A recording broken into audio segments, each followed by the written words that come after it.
Hello, I'm Marsh from StrataGames, and today we are going to be playing some Black Sack. I've been wanting to do this on stream for a little while, and this is going to be our first time doing so. Today has been a Pauper-filled day for me. I should change the stream title real quick.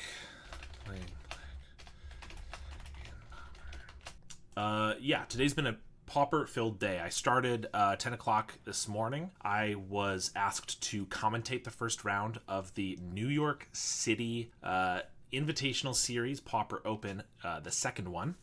And so I was able to jump on there with Chris and go about commentating the first round, which was quite a bit of fun. We saw some Jund Wildfire versus Elves, and then we jumped into the last game, second game in Turbo Fog versus Borosynth, which was pretty interesting. Just a fun opportunity to be able to do that. Then I hopped on over to my own local Pauper scene and played some Esper Cryoblade, and I played against Mono Blue Terror, and then Jund Wildfire, and then a Domain brew, with Miria Outrider, Elementalist, Ardent Elementalist, and like Ephemerate and Mole Drifter. Kind of an Ephemerate package, which was sweet. Skred was in there too. A lot of sweet stuff, and was able to go 3-0, and I did not drop a game all day, which is pretty sweet. Went 2-0 against Terror, Jund, and then the Domain deck. Esper Cryoblade just is pretty good, I think. So anyway, now we get to play some more Pauper today, and of course it's also been a great week for Pauper Black Sack, because yesterday Black Sack won the challenge with a deck very similar to this. This is actually the deck that won the challenge on last Sunday. I never doubted that Black Sack could win a challenge. It is, of course, a fantastic deck, but getting 2 wins back-to-back was absolutely phenomenal to see. And, so I think I'm probably going to try playing my stock list here first, and then if we have time, we'll do this challenge win deck list. But this is the one that won the first challenge by Natalino. And the second list by Hamuda, I believe, was the exact same list with only 3 differences. I believe there were 2 fewer link breakers for 2 Shambling Ghasts, and then there was an extra Rite of Consumption instead of an Accursed Marauder. And otherwise, it was the same list, I believe. So, very sweet to see. And, of course, this does mean that we are going to be losing a little bit of the anonymity that we did have for a while. Of course, Black Sack was all but an unknown deck about 6 months ago. And through no fault of my own, it's gained a little bit of popularity. And now it's winning challenges.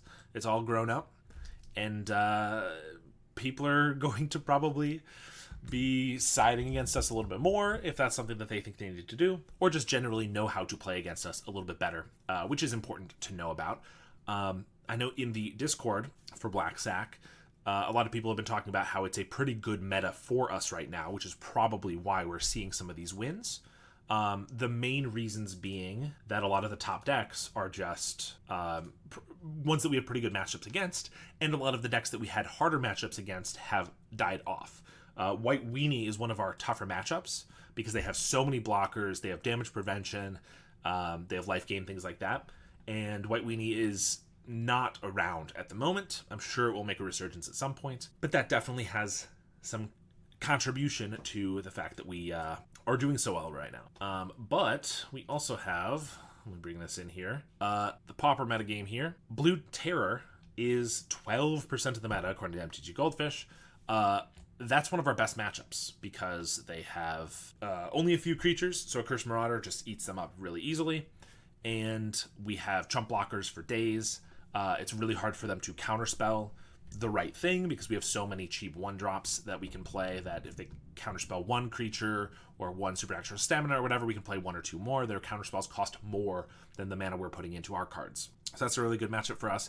Jund Wildfire is actually not necessarily the best matchup for us. Croat Clan Shaman is tough for us to deal with, especially with Toxin, although a lot of people have been stepping away from Toxin analysis a little bit. I would assume that has something to do with the fact that Gruul has not been showing up as much.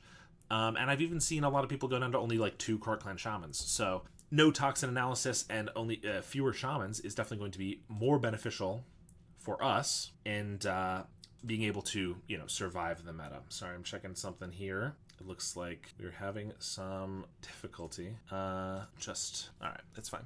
Anyway, Madness Burn can be a tough matchup for us, but we can race it pretty well. We have a good matchup against High Tide, I think. We can present often a turn 4 win without disruption, not to mention the fact that we have Mesmeric Fiends and things from the sideboard and are able to just, take all of the cards from their hand. Exactly what I wrote on the Discord a few minutes ago.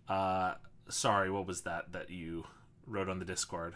That we're in a good spot in the meta right now, and we can prey upon a lot of these decks. I know fairies can be a kind of a tough matchup for us. Oh, Toxin plus Shaman is the worst we can face, apart from some burn variants. Yeah, 100%. Them being able to wipe our creatures, no matter how big they are, all at once is definitely the worst thing for us to see. And with Grixis Affinity losing some meta share and Jund Wildfire not running as many Toxin Analysis, we're not in a bad spot. Fairies can be a tough matchup. If the more Shambling Guests and Snuff Outs we run, the better. But, not necessarily the worst thing for us. And the Spy combo, we have a lot of graveyard hate, and the sideboard Mesmeric Fiend can be nice. This is not necessarily one of our best matchups, but also if we can remove their creatures, seeing as they've gone a lot of the way of Spy Walls, plus we have the ability to grow really big creatures really quickly and attack and start forcing them to chump. That can be good for us too. And some of the red decks are definitely tough for us. Elves is another tough matchup, but a lot of these lists are just not anywhere near as dangerous for us. So yeah, we have a pretty decent place in the meta right now, and for that reason we're going to try to capitalize on that. So I've been playing a lot of other decks. I haven't played a ton of Black Sack recently. I've been trying to brew the Esper Cryoblade deck a lot, and just do some other stuff. So we're going to take the stock list for a spin and see how it does, my stock list, with all of the one-ofs that I'm so fond of. See how it does. And then there's no Perigee Beckoner in here. I know that the two challenge wins were both with Perigee Beckoner. I'm of the opinion that it's not necessarily the best card ever. That is, especially if you're focusing on the combo, right? There's less than 5% chance that you can get the combo off on curve on the turn that you're trying to get it to happen. But it's possible that in thinking that the combo was insufficient, that I and maybe some other people have overlooked its potential use as just a piece as opposed to a full combo piece. Of course, I didn't love it with Shambler over a Supernatural Stamina, but I know a lot of people are telling me that Stamina onto the Beckoner to get an early 4-5 can be pretty effective. So we'll definitely have to test that a little bit more. But for now, I think we're just going to jump into a league. Make sure that we have the correct deck here, and then I'll also go over some of the cards in my stock list since not everyone may be familiar with it. But essentially, I'm focusing on the Bloodthrone Vampire game plan of sacrificing our creatures to get a Rite of Consumption going off as quickly as possible. We also have a Wedding Invitation to maybe give it unblockable. Of course, Beetles and Feeders are staples in the deck, and Supernatural Stamina with Nested Shambler is, of course, one of the best combos that you can have. I like a couple Unearths in the deck because they're very powerful with Accursed Marauder, not to mention the Mesmeric Fiends from the sideboard. I also like fewer card draw spells than most people. I only have 4. A lot of people run 6 or 8, but I find that you don't necessarily need that much. What do you think about adding only 2 Beckoners? We only saw lists with either 4 or 0. That is an interesting idea. I think this hand is not good. It's probably something that is worth trying. I don't love this hand either. We don't have any card draw, but on a 6-card hand, 1-lander, it's pretty good as far as 1-landers go. Question is, do I want to keep the Life Staff? I think it's kind of greedy not to. If we're against red, it's going to be tough, but I also really want all my fodder, so I think we're just going to get rid of it and hope for the best. So I don't, obviously, like I said, I don't love the combo. I do think if you're going to play them, it kind of makes sense to try to have as many as possible to allow the combo a possibility. The main thing that I don't like about the combo is people trying to do it on curve on turn 4 or whatever, and if you're doing it later, it's not as big a deal. But I don't think the combo is necessarily worth building your whole deck around. So I think 2 could be interesting. I definitely like Stamina better. Our opponent will D5. I could lead on a Carrion Feeder for more aggression, and then if it dies, I can unearth it. I don't know. I still think we'll just Sage. Yeah, so if you're saying like 2 Beckoners and 3 or 4 Staminas, I don't hate that. I think it's pretty reasonable to try to get some Beckoners out, because it seems like, scamming them early is pretty strong. So yeah, I think it's something that's underexplored, and I would love for you or someone else to try that out. I do think that of course, we're seeing a lot of lists, trophy, and win challenges with Beckoners, so clearly there's something to it. But I also think that this is kind of the first time we've gotten the respect that we really deserve for the deck, and so I think more people playing it is just going to potentially lead it to do well, even if Beckoners aren't the right way to do it. I could sack the Sage here and then block the Miscreant, which I don't hate in general. They could Moon Circuit Hacker here. I kind of want to get the Beetle down first. Since we're on 1 mana, I kind of need to maximize our value here, I think. So they're going to Hacker. That's the only time it'll get to connect. And they're not returning a creature that has a relevant ETB at the moment, since they don't have a second Miscreant, so I don't hate that. But yeah, if we miss another land here, I kind of really want this Beetle down before I start sacrificing. So I think we're just doing that, and swinging with both. Because I can block here. Yeah, I think that's fine. I don't believe that the combo is important. It just rarely is better than our usual big creatures. Yeah, I agree. Like, part of me is saying, like, it feels like if you're going to run it, you should maybe go for the combo. But in general, yeah, I don't really like the combo. And so I think it's probably distracted from how good the card can be just normally. So yes, I think 2 or something, 2 Beckoners is probably reasonable. And I know some people were trying like 4 stamina, 4 Beckoner, and that just feels like so much. In fact, what was the 3 stamina, 4 Beckoner in the winning list, and that's just so many of that effect. They're drawing a bunch of cards here, and now they have a Miscreant. Why you haven't blocked the Fairy turn 2 for him to not smack with the Ninja? Yeah, I was mentioning that I wanted the ability to sacrifice to grow the Beetle. Since we're on since we're on 1 land, I didn't want to sacrifice this and then block losing 2 pieces of fodder and not growing our Beetle along the way. I felt like that would be not a great use of our mana. I don't know if it matters. I'm not really sacrificing this. I'm not attacking with this flyer, so I don't really need to care about it. I'll probably just play another Sage here. I could play a Link Breaker, which sets up for a Shambler, but I kind of like being able to block both of these if I need to. Yeah, so I could have blocked the Hacker, but seeing as we're a little bit behind on our lands, I just wanted to make the most of this Sage. Yeah, I guess we'll just swing like this. Get in for a good amount of damage. Obviously, snaps or bind the monsters are going to be things we don't want to see. Dealing with our creatures permanently. Well, snap wouldn't be permanently unless we sack it, but we probably would. I think now there's no reason not to get in for a little bit of damage. I guess if they have a Harrier Strix or a Spell Snare, or Snare Master Sprite, putting the insects down before attacks is not great. Plus, if we do that, then they attack with this. I think we're just going to go for 4. I want to get in a little bit extra damage, but we don't need to go crazy yet. Next good thing for us in the meta is that Fae are not playing 4 snap usually. Yes, that's very true. A lot of them, I think, I haven't seen as many lists recently, but I think a lot of them are running like 2 snap. I know some of them are main decking the Bind the Monsters, which is not the best. It's not the worst. It's not instant speed, which is pretty relevant. And of course, it still allows us to sacrifice that creature, or if they put it on a feeder, we can sacrifice other things. They don't attack at all, which is absolutely fantastic. Shambler. If I play anything pre-combat, they probably just spell stutter it. In fact, if I play anything at all, they probably spell stutter it. So I might not be able to play anything here, but I could attack with these again. If they have like a Humbling Elder / Brine Barrow, I have to sack a couple. If they have the snap and like a Brine Barrow, they could like triple block, or rather Brine Barrow, block with everything, and then they want me to put a bunch of stuff into it, and then they snap. I kind of feel like we can't cast anything or attack, and this is when it gets really tough against fairies. So that if I cast anything, they spell stutter it, and they still have mana up for like a snap.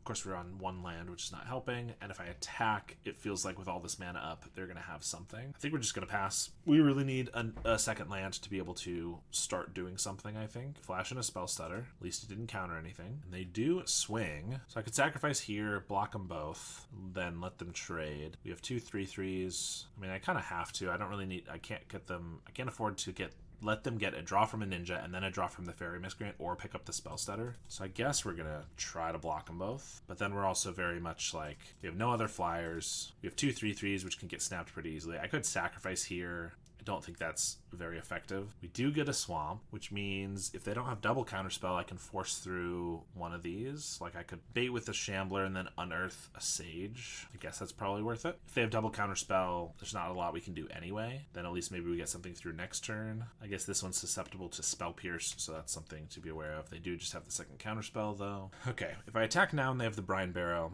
this becomes a 1/3. They block, and it's not very good.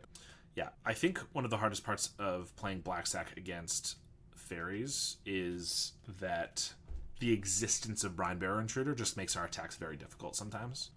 They don't have to have it, but the potential of having it is rough. No snap, at least. Yeah, no snap was good. We should attack. I feel like if we attack there, we're just going here.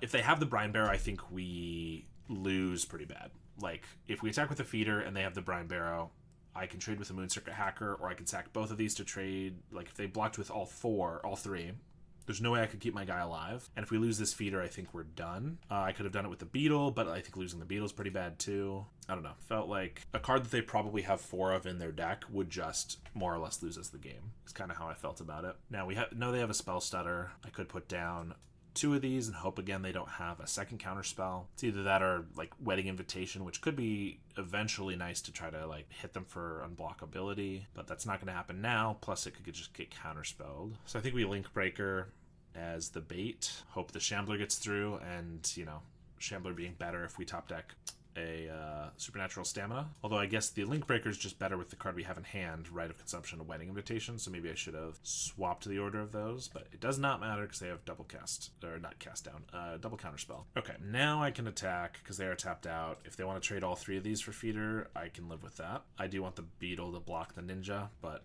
obviously a tap spell or snap's going to be rough. There's the Harrier Strix.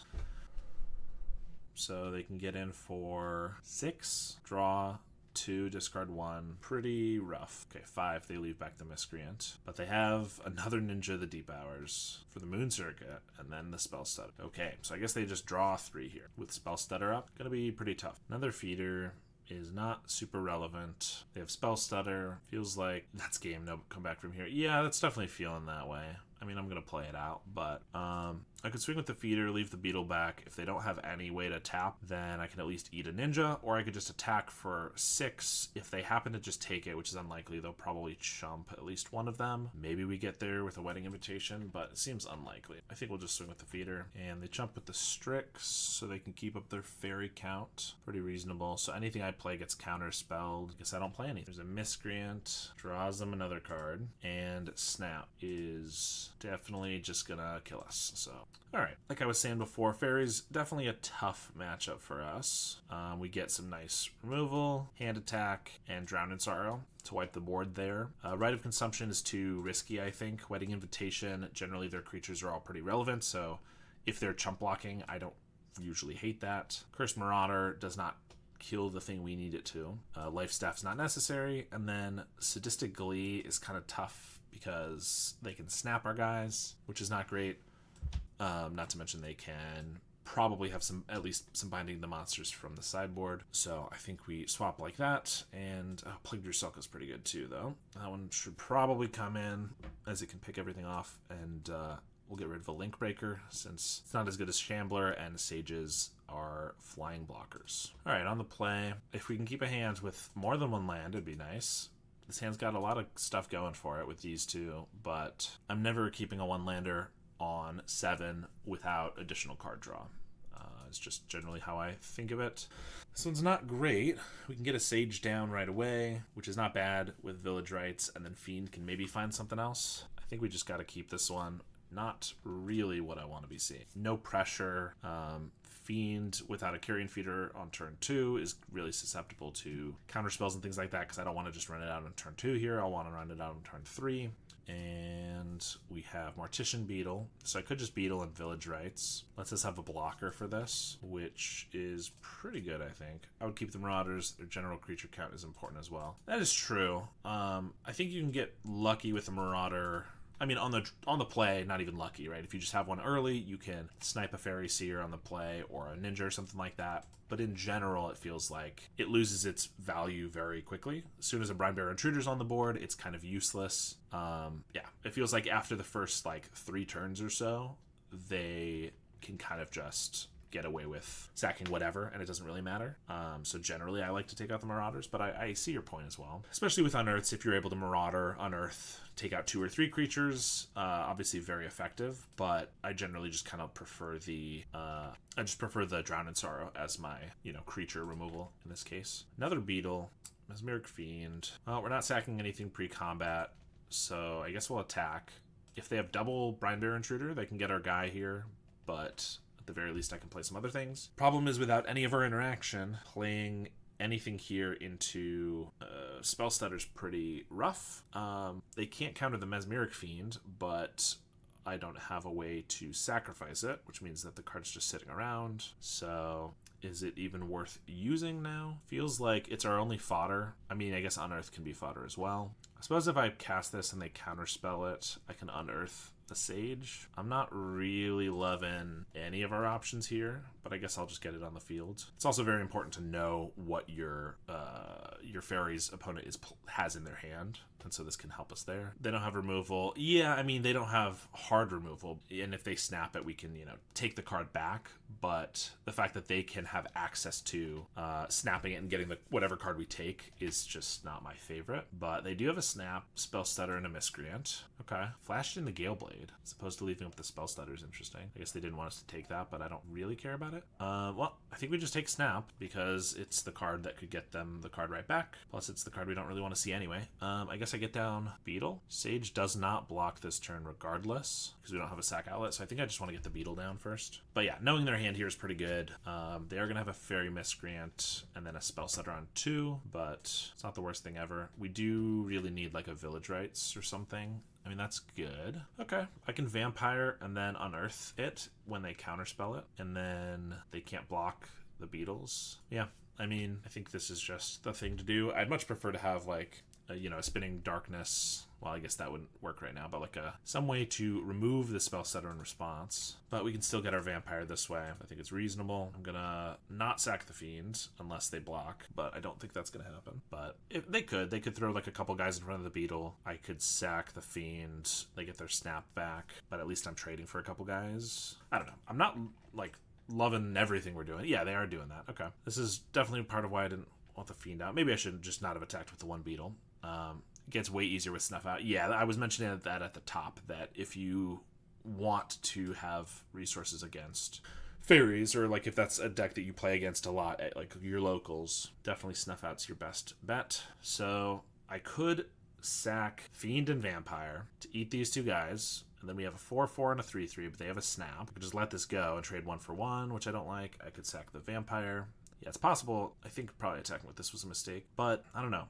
I kind of think if I just go, this might be crazy, but if we just eat both of these guys, yes, they get their snap back, then, and we don't have a Vampire, but then we can, like, they snap one of these, they don't have a lot of cards going for them. I guess we're all in on one Beetle that's like a 3/3. That's not great. But I could trade these, and then I sell my Vampire, and I have a 3/3. I guess, would I prefer a Vampire at all, or a 3/3 Beetle? I think it's got to be the 3/3 Beetle, right? I'd prefer a guy that I don't need to play more things through counterspells to put up a clock. I don't know. Yeah, when I first started playing Black Sack in the early days, like in March, I was running like 2 Snuff Outs main, 2 Shambling Ghasts, and then extra Snuff Outs in the sideboard. This was for, what's it called? Brood Scale, of course. But it was really good against fairies. I was a big fan of our matchup then, and now I'm not as much of a fan. So they have Snap and 1 Unknown. I could Fiend pre-combat here. I guess if they have like a Brian Barrow, that would be the best thing. They have a Gale Blade. That's fine. I guess they could snap the Beetle and triple block this. No, they're just gonna, block here, sack, which grows our Beetles. Very nice. And we hit for 4. I mean, it's not my favorite again, but I think we just Fiend again, knowing that we can take the Snap, if nothing else, so that these guys stay healthy. We will take Snap. They can have their Ninja, buy back their Sprite, because we just have 2 enormous creatures.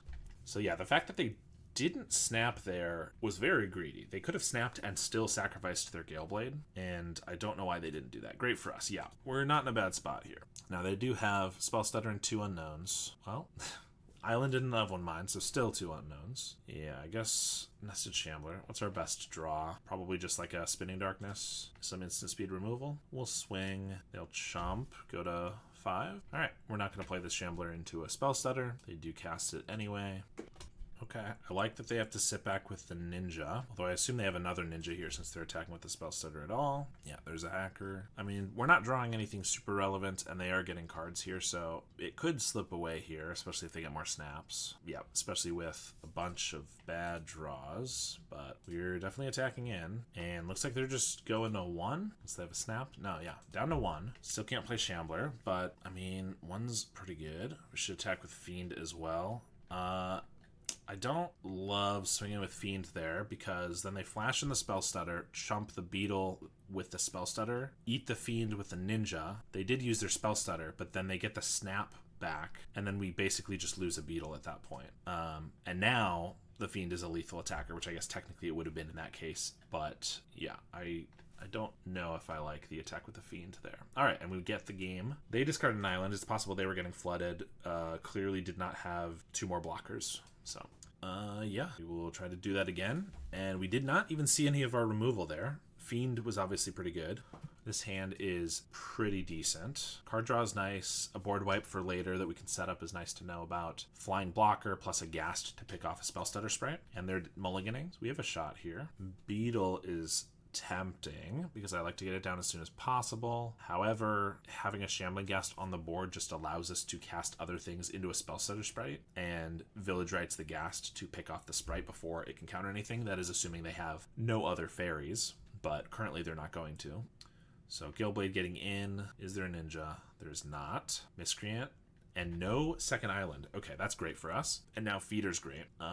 Okay, we probably just put down these 2 and then go wild. There is no world where they block and lose their 2 creatures here, so we'll get in for 1. And yeah, I think we just put these both down. If they don't find a snap or anything, this is just can clean up the game pretty quickly. I guess I could sack Ghast to make a treasure. Grows these, play a Sage, grows these more, and then I have a blocker. I think that might be a little too much. Ghast is great versus fairies as well. Having 4 others really helps there. Yeah, I struggle to have room to put 4 of them in when I want all of the double body creatures. But Ghast is, I mean, I think Ghast is, fairies is the reason Ghast should be in your main deck. That and Kruk Clan Shaman, getting rid of the death, pinging it off before death touch. But particularly fairies. They do have a big ninja here. Of course, if they did like a hacker, I might pick it off, but I'm kind of okay with them just tapping out here. They get a card, of course, and they did find their second island, obviously, so we do have a game here, but we can just 1, 2, 3, 4, 5. We could swing in for 12. I don't think we need to do all of that, but I think there's no reason to not attack for a good amount here.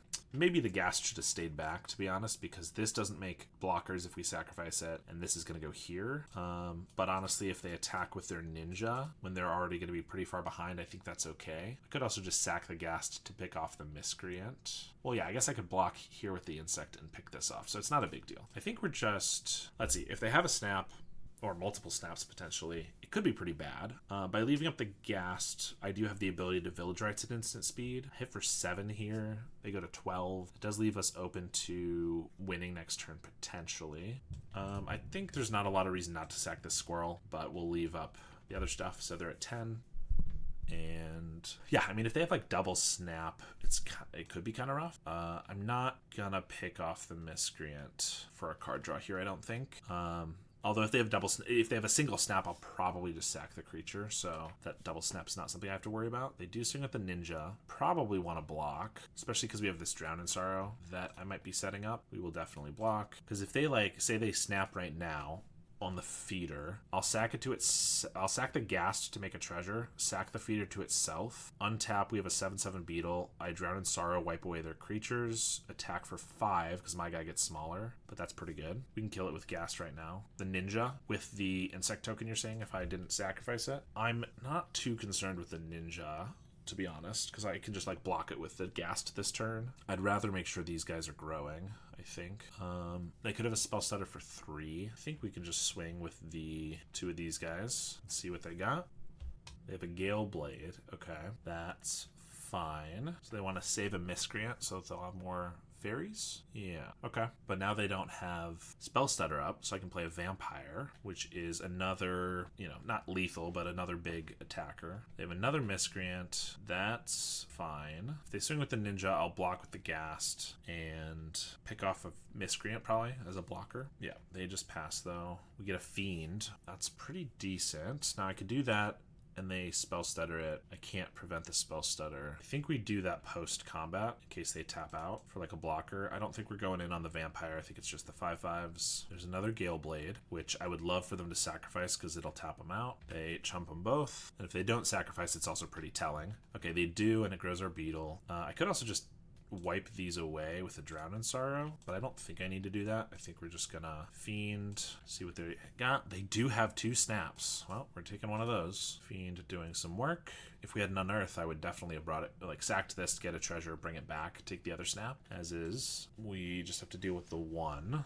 Swing with the miscreant. They're gonna ninja it. Do I care? I could ping this off. I'd rather have the fodder, I think. They have a Moon Circuit Hacker. Well, I could ping that. Then they could ninja it again. Still not really what I need. So they can replay the miscreant, have 2 blockers plus their snap.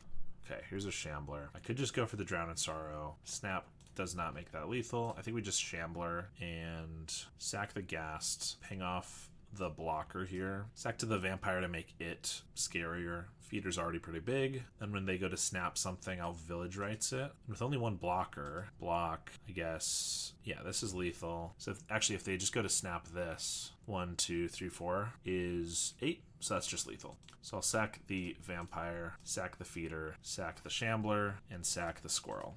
And get in for 11. All right, able to get there against fairies in our first match. Pretty nice. Fairies is definitely a tough one, but always a very fun match. A lot of counterplay. They did mulligan to 6 and kept a 1-lander, but it was still a pretty reasonable back and forth game after that.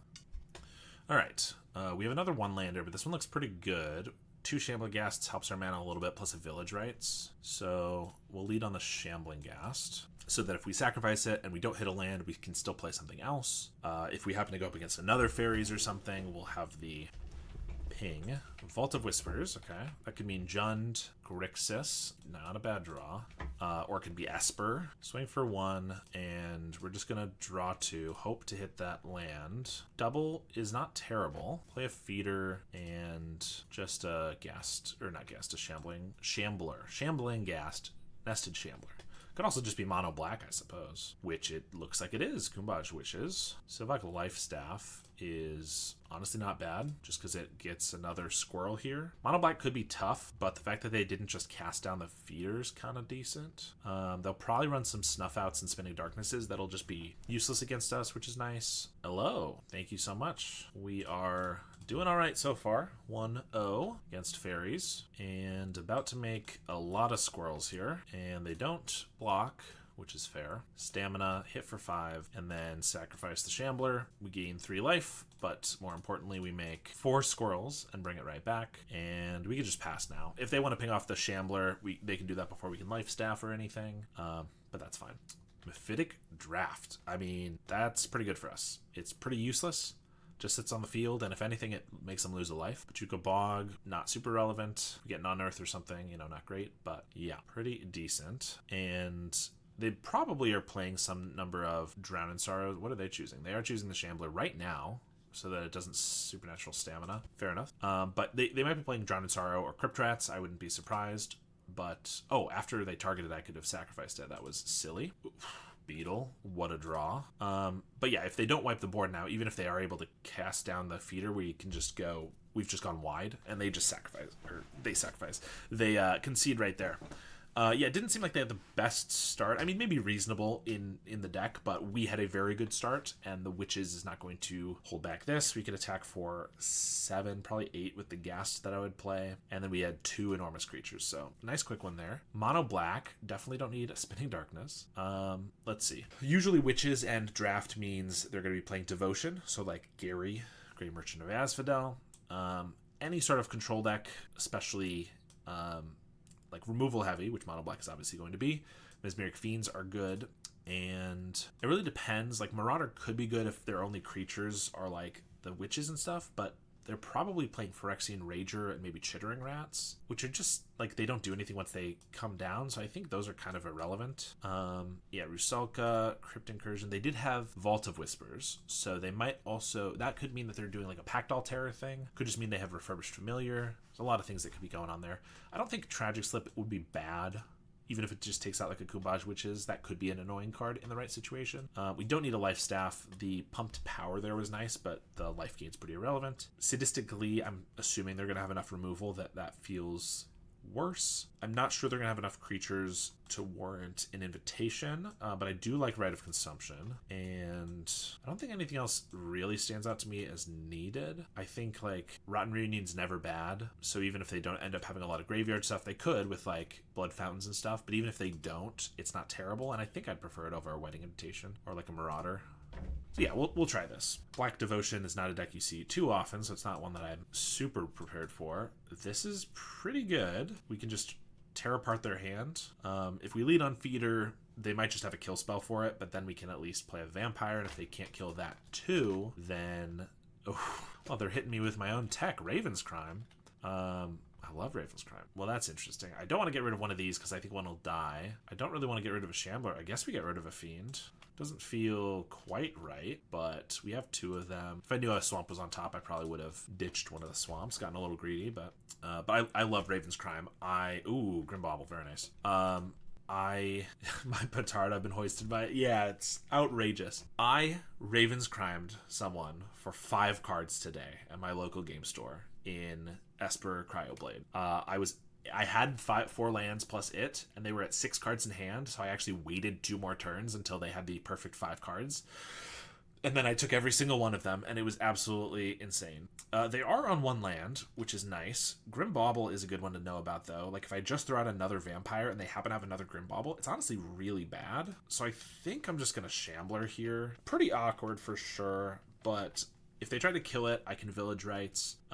Maybe next turn I can Mesmeric Fiend and Village Rites. If they don't end up killing that, in which case I can at least see what they have going on. They duress us. Well, I think the chances... We don't have that many non-creatures, non-lands in the deck, so I think we're going to draw 2 here and hope we don't draw another one. And we don't. Nice. So they can see what's going on, but they don't actually get to take a card. They do find another swamp, though.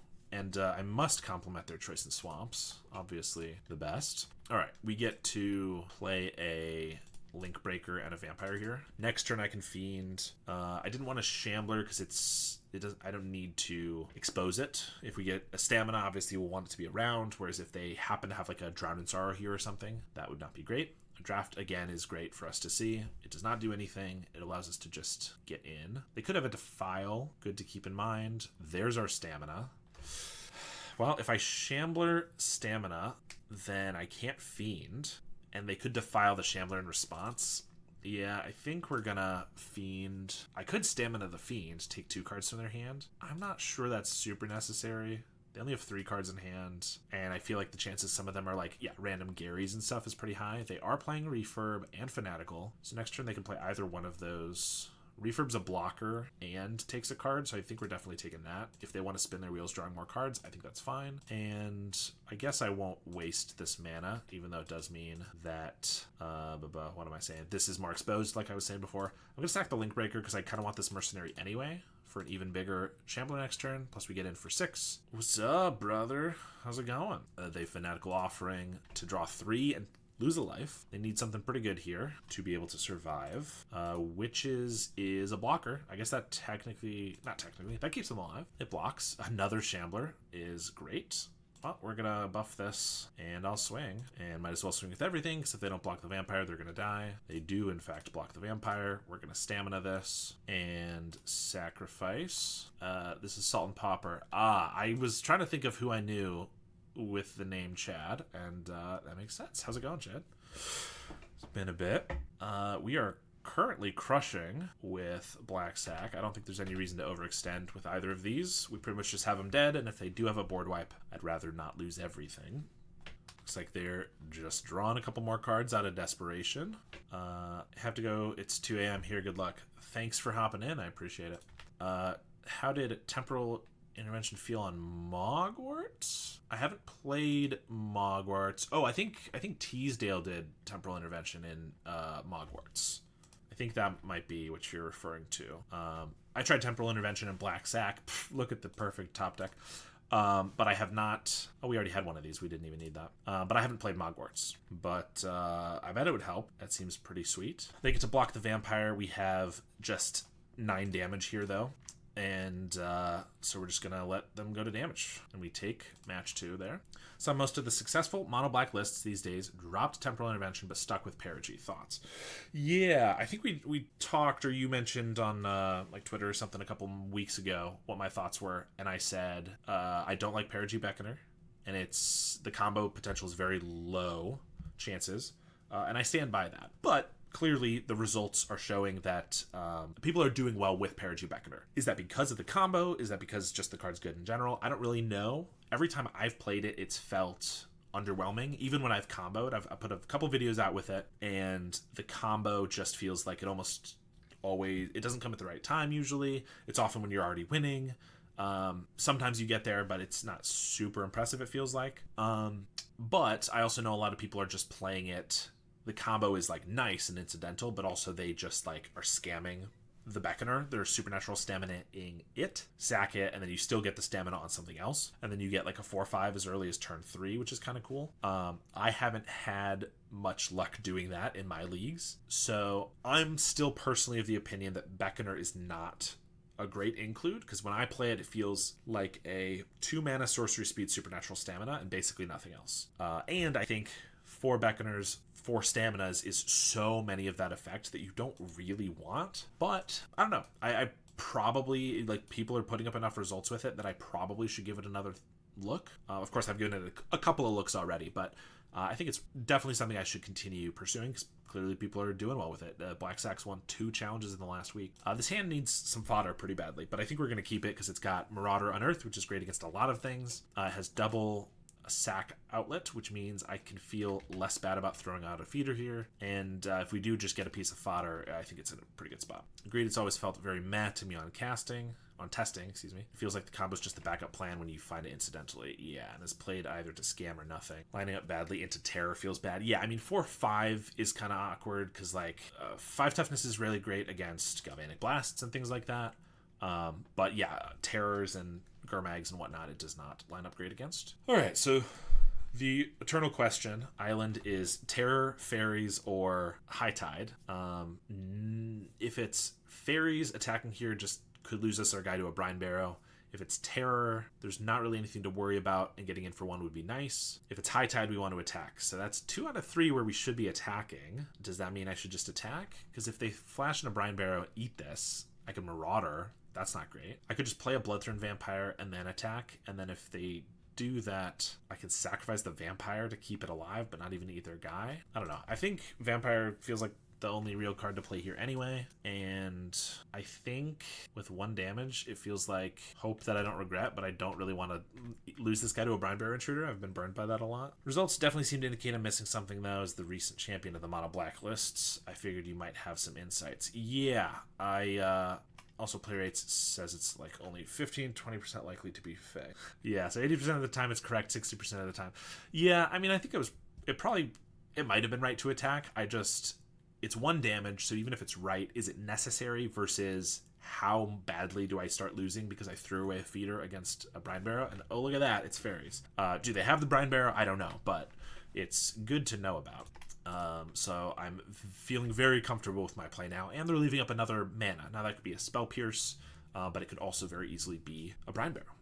So another Vampire's really awkward here, but we do get to just Marauder their Miscreant. Now we don't have any beetles, so it doesn't actually grow either of our guys, but we can do this and attack for 2, but we run into the same issue of Brine Barrow making us sack one of our guys. Yeah. Just a blue mana up and a Brine Barrow existing in their deck makes it very hard for us to attack. Yeah, I think maybe I'm missing something too. I definitely wrote off the Beckoner as not being very good, and then people seem to be getting a lot of 5-0s with it. So I was like, okay, let me try it again. And I still didn't like it, but now people are winning challenges with it. So I'm like, there must be something to it. I I don't think, again, it's worth it. They are clearly leaving up a mana. I could unearth, like I could attack in and then unearth this Marauder to eat the guy, but that doesn't seem great either. Against High Tide, it's probably necessary, but against Terror, it's negligible. I think you're correct to attack there, but confirmation bias says it worked out. Yeah, I mean, certainly results oriented to be like, oh, it worked. But I don't know. I think High Tide, it's important to get every damage, certainly with this deck in general.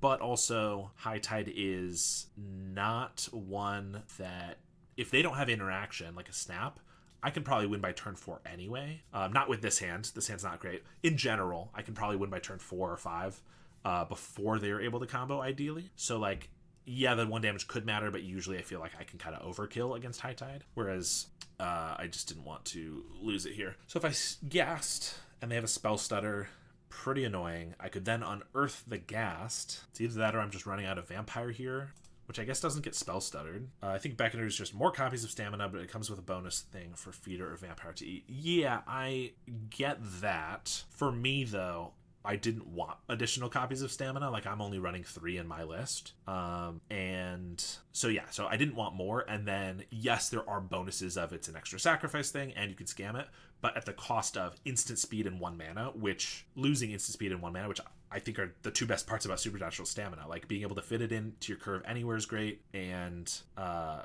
it being instant speed has won me numerous games because my opponent counts and they're like, oh, I can only deal in 5 damage or whatever if I sack everything. Suddenly I can deal an additional 8. My experience has been sorcery speed doesn't matter, but the extra mana is very inhibitive for this deck in particular. The extra mana is super crucial, but in my experience, the sorcery speed is enormous. Like, losing that, like I was saying before I even read that, like, I've won dozens of games. Dozens might be a stretch. Certainly several games off of an instant speed stamina, sometimes just for the +2, but specifically against like a removal spell or something, giving your guy the ability to come back, or just suddenly having 8 additional triggers out of nowhere on your guy, or even 4 additional triggers on your, your Infestation Sage or whatever is, I think, very, very good. All right, so I could just Ghast and then unearth, and then unearth. Or I could just unearth the Marauder first, and if they go for Spell Stutter, then I Ghast, pick it off, and then unearth, pick off the Strix. I think that might be a little better. It's just, I mean, we're holding them back, but also they're holding us back. But if we can get this Ghast through, which is kind of our goal here, and start growing some of these potentially, yeah, there's that, then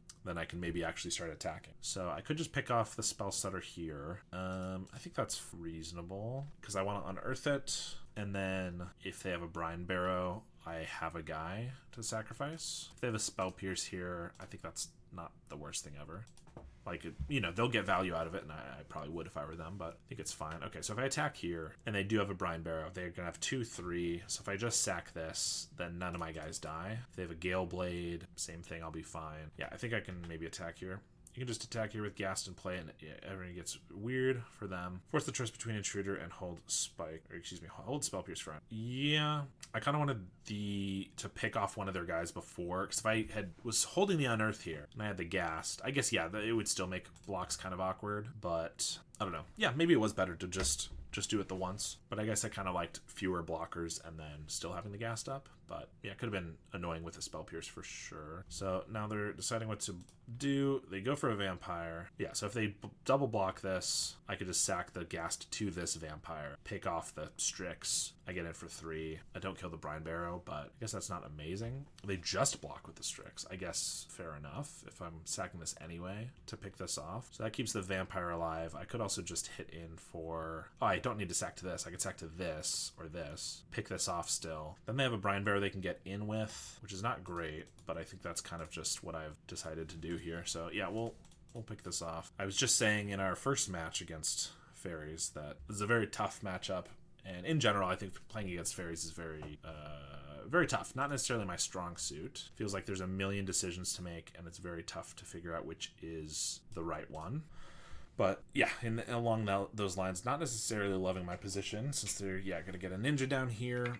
Maybe I should have left back a Vampire, but I was never blocking a Brine Barrow with the Vampire because I could sack one to the other, but then if they have a snap, it's like really awkward. I just have not had enough fodder this whole game, which is the hand that we kept. I think we just haven't drawn particularly well, and these are pretty bad cards right now, I think. They have a Brine Barrow. I could either just save the Glee, or I could throw it on a feeder here. I think that seems a little premature. I think we just attack with the feeder since it can't block anyway, and then we have 2 amazing 1/1s as blockers. They are going to Brine Barrow just to lessen the damage. I guess they could go for a block, but I don't think that seems relevant unless they throw 2 more out there. Yeah, they'll just take 1. Yeah, I mean, obviously Glee also just gets spell stuttered, which doesn't feel great, so it feels like there's not really a reason to throw it out there. I mean, Ghast is kind of key to this matchup. Ghast into the spell starter with double Unearth in hand, and go for 1 Unearth, force the choice, go from there. Yeah, I mean, it definitely is pretty important, and it's possible that I did not use it as effectively as I should have. I could see that. Feels like more gas you can sack, the easier this gets. Yeah, I mean, that is very true.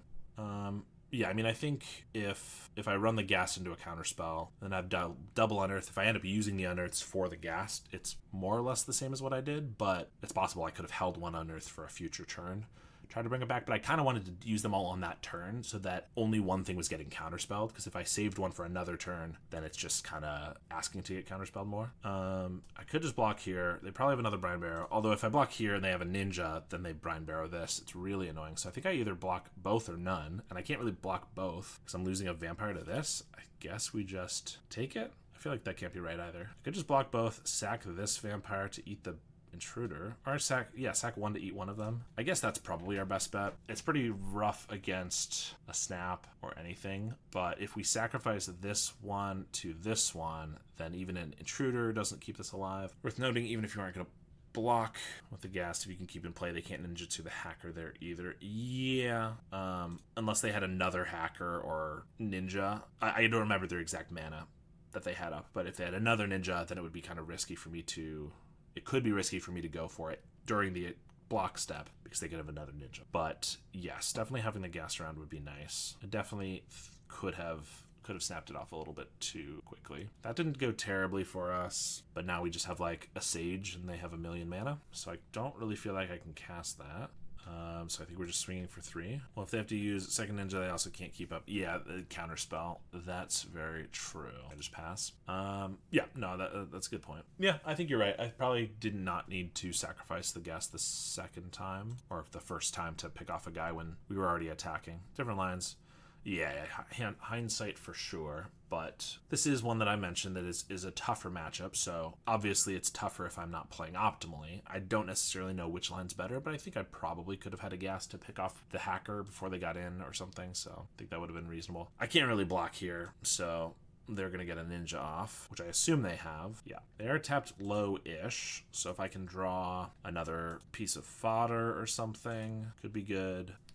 Another swamp's not it. Fae definitely seems like a rough one for a deck full of 1-drops and 1 toughness creatures and a bunch of sack spells that have to resolve. Yeah, 100%. I mean, I don't think it's like, we have no chance of winning. I think it's probably pretty even, potentially. But it's like, even if you play, perfectly, which is very tough. Glee, I mean, I would like to set up a turn where I could get a Glee on a Vampire and then Rite of Consumption in the same turn. But that's not happening until this Sage resolves, and I don't think this Sage is resolving at all here. I guess they have a Brine Barrow in hand. We get to attack with Feeder, and if they want a Brine Barrow to nerf the damage, then I can get the Sage down. That'd be pretty good, but I don't think they're going to do that. Yeah, I mean, getting in for 3 is not bad either. I think we just pass again. I think 4 Ghasts and some number of Mess Fiends, and this gets easier. For sure, I just think that it's tough to find a room for 4 Ghasts in the main deck.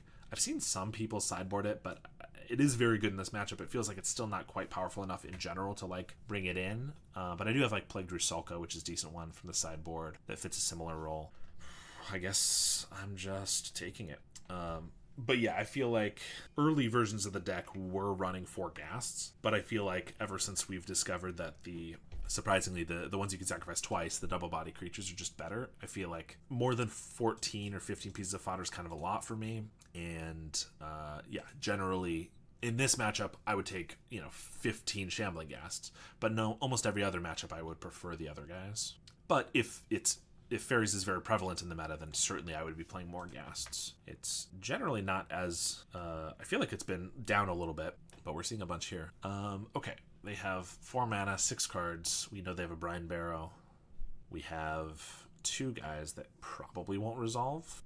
If I feel like I need to play these pre-combat, because if we can get in for just a little bit of damage and tap them out, I could Rite of Consumption. Because if I just attack here, hit for 3.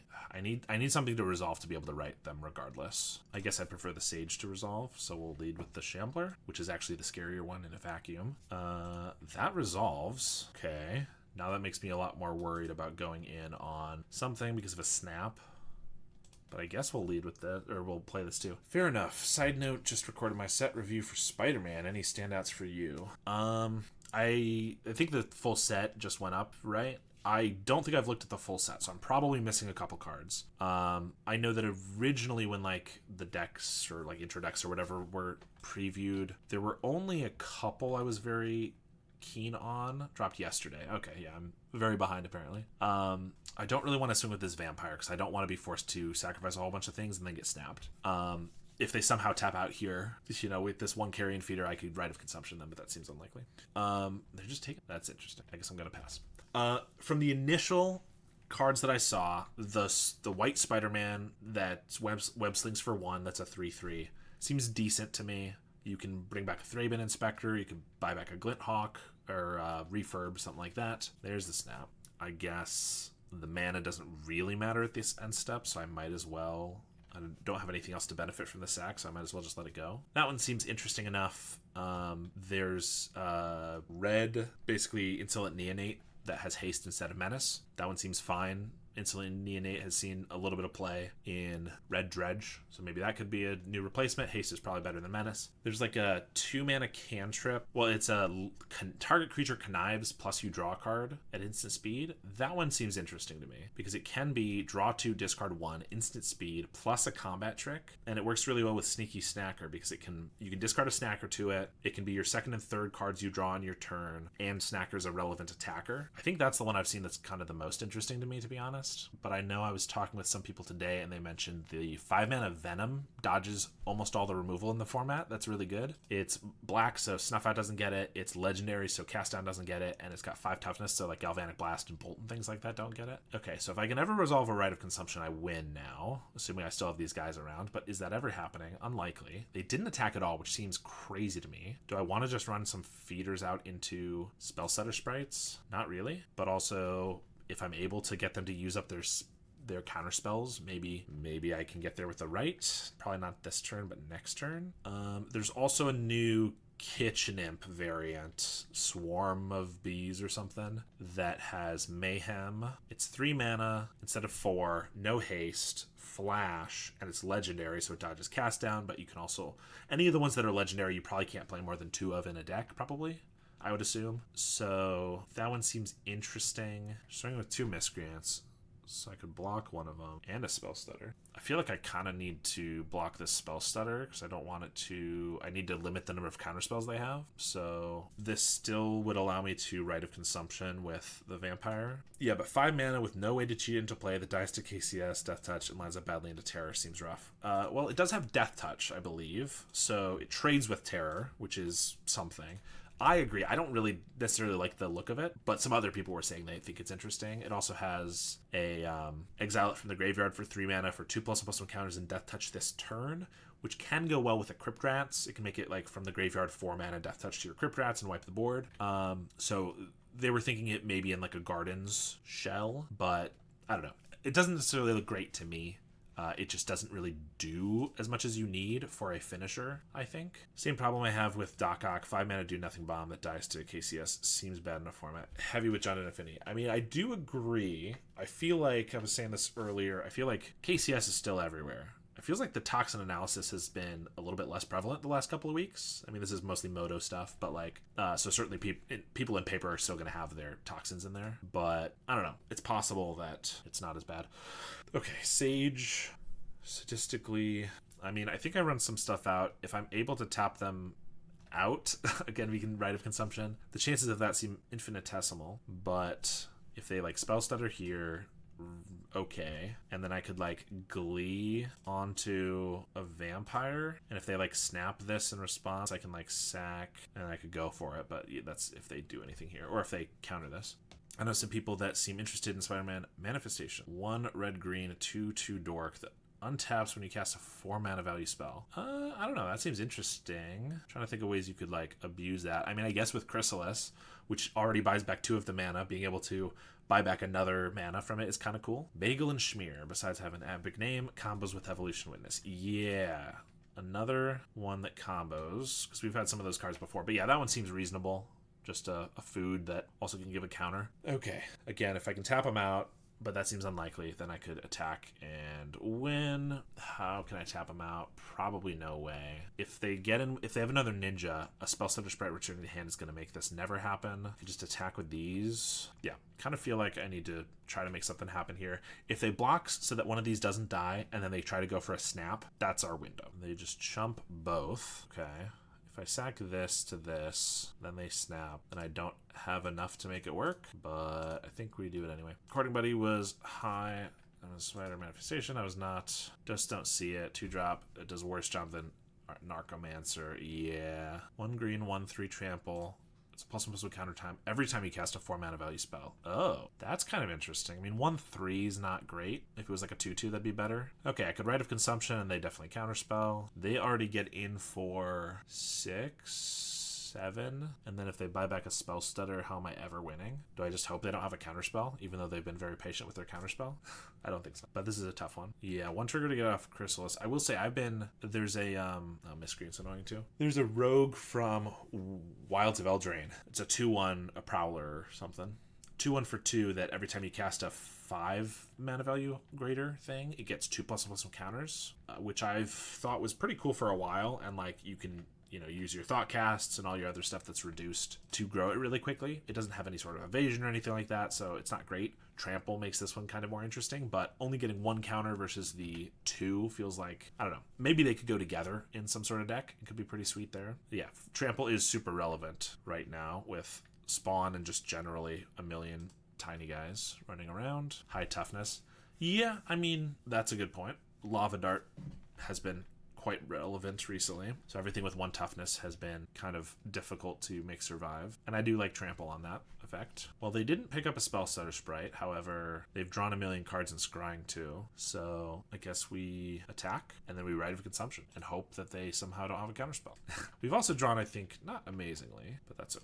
We're dead no matter what, so might as well just swing with everything.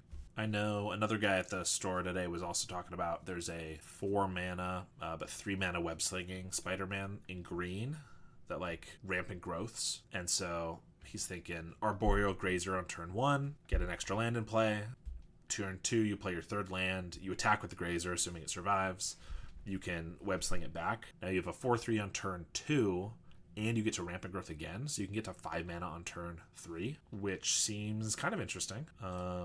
This is a 1/3. All right, we'll sack this, and we'll Rite of Consumption and hope they don't have a counterspell. Additionally, there's a pigeon. Yeah, the pigeon looks pretty good, to be honest. Food when it leaves for your Cauldron Familiar shells, yep, and pick it up with a Skyfisher. Yeah, that's not bad. I'm absolutely shocked they had a counterspell. Well, that was game 1. I was going to say I took 15 minutes on that game 1, but then they took 15 minutes and 4 seconds longer than us. So I don't feel too bad about that, but that was quite the slog.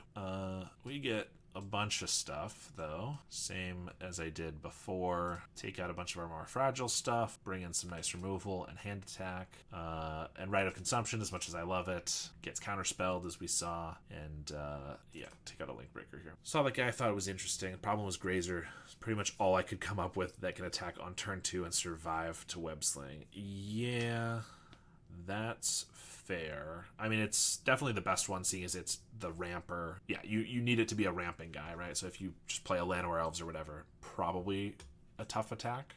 This hand has a lot of really good cards, but without more card draw and a definitive second land against an opponent that can potentially counter every one of our spells, it's pretty rough. This one's not amazing, but we do have our card draw. Beetle.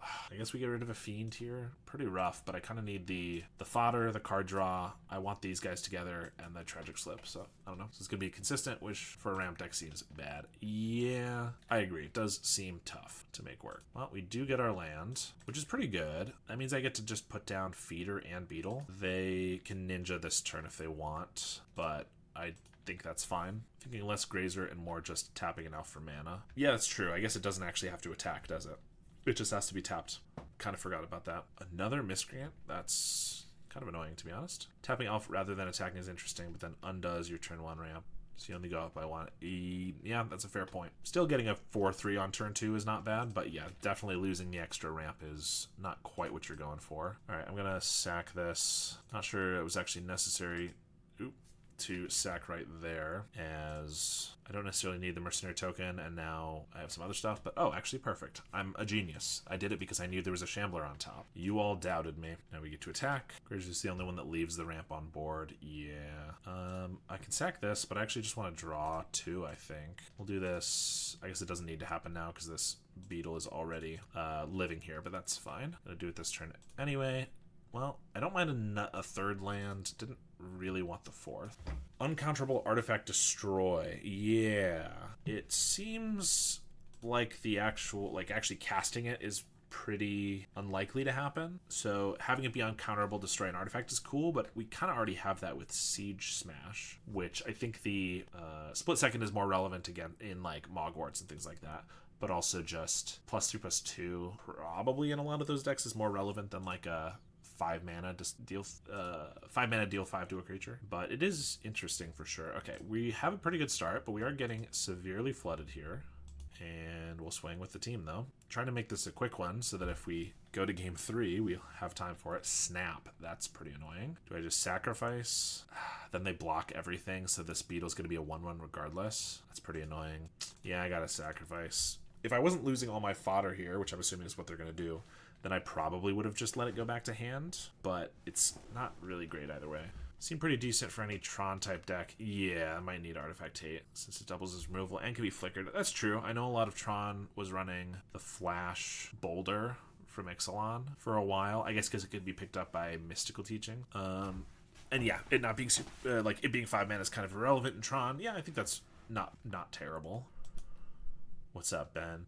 We had a great start and we've drawn 4 lands in a row. Well, I can swing. They didn't block these, which is actually good. Probably because I end up sacking the thing. Brine Bears is kind of annoying. I think I'm just attacking with everything, though. How goes the sacking of black?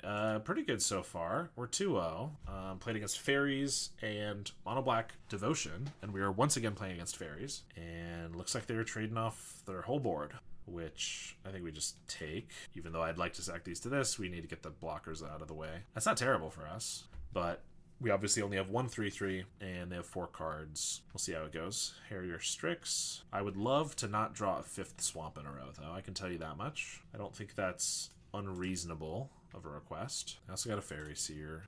Both to the top. Lucky. Village Rites, after I just lost all my fodder, is fantastic. Well, I guess we're just passing. Completely irrelevant to Pauper Constructed, but the new Surveil Dual Cycle is perfect for my cube to complete the campus scry cycle from Strix. About time. Yeah, that is cool.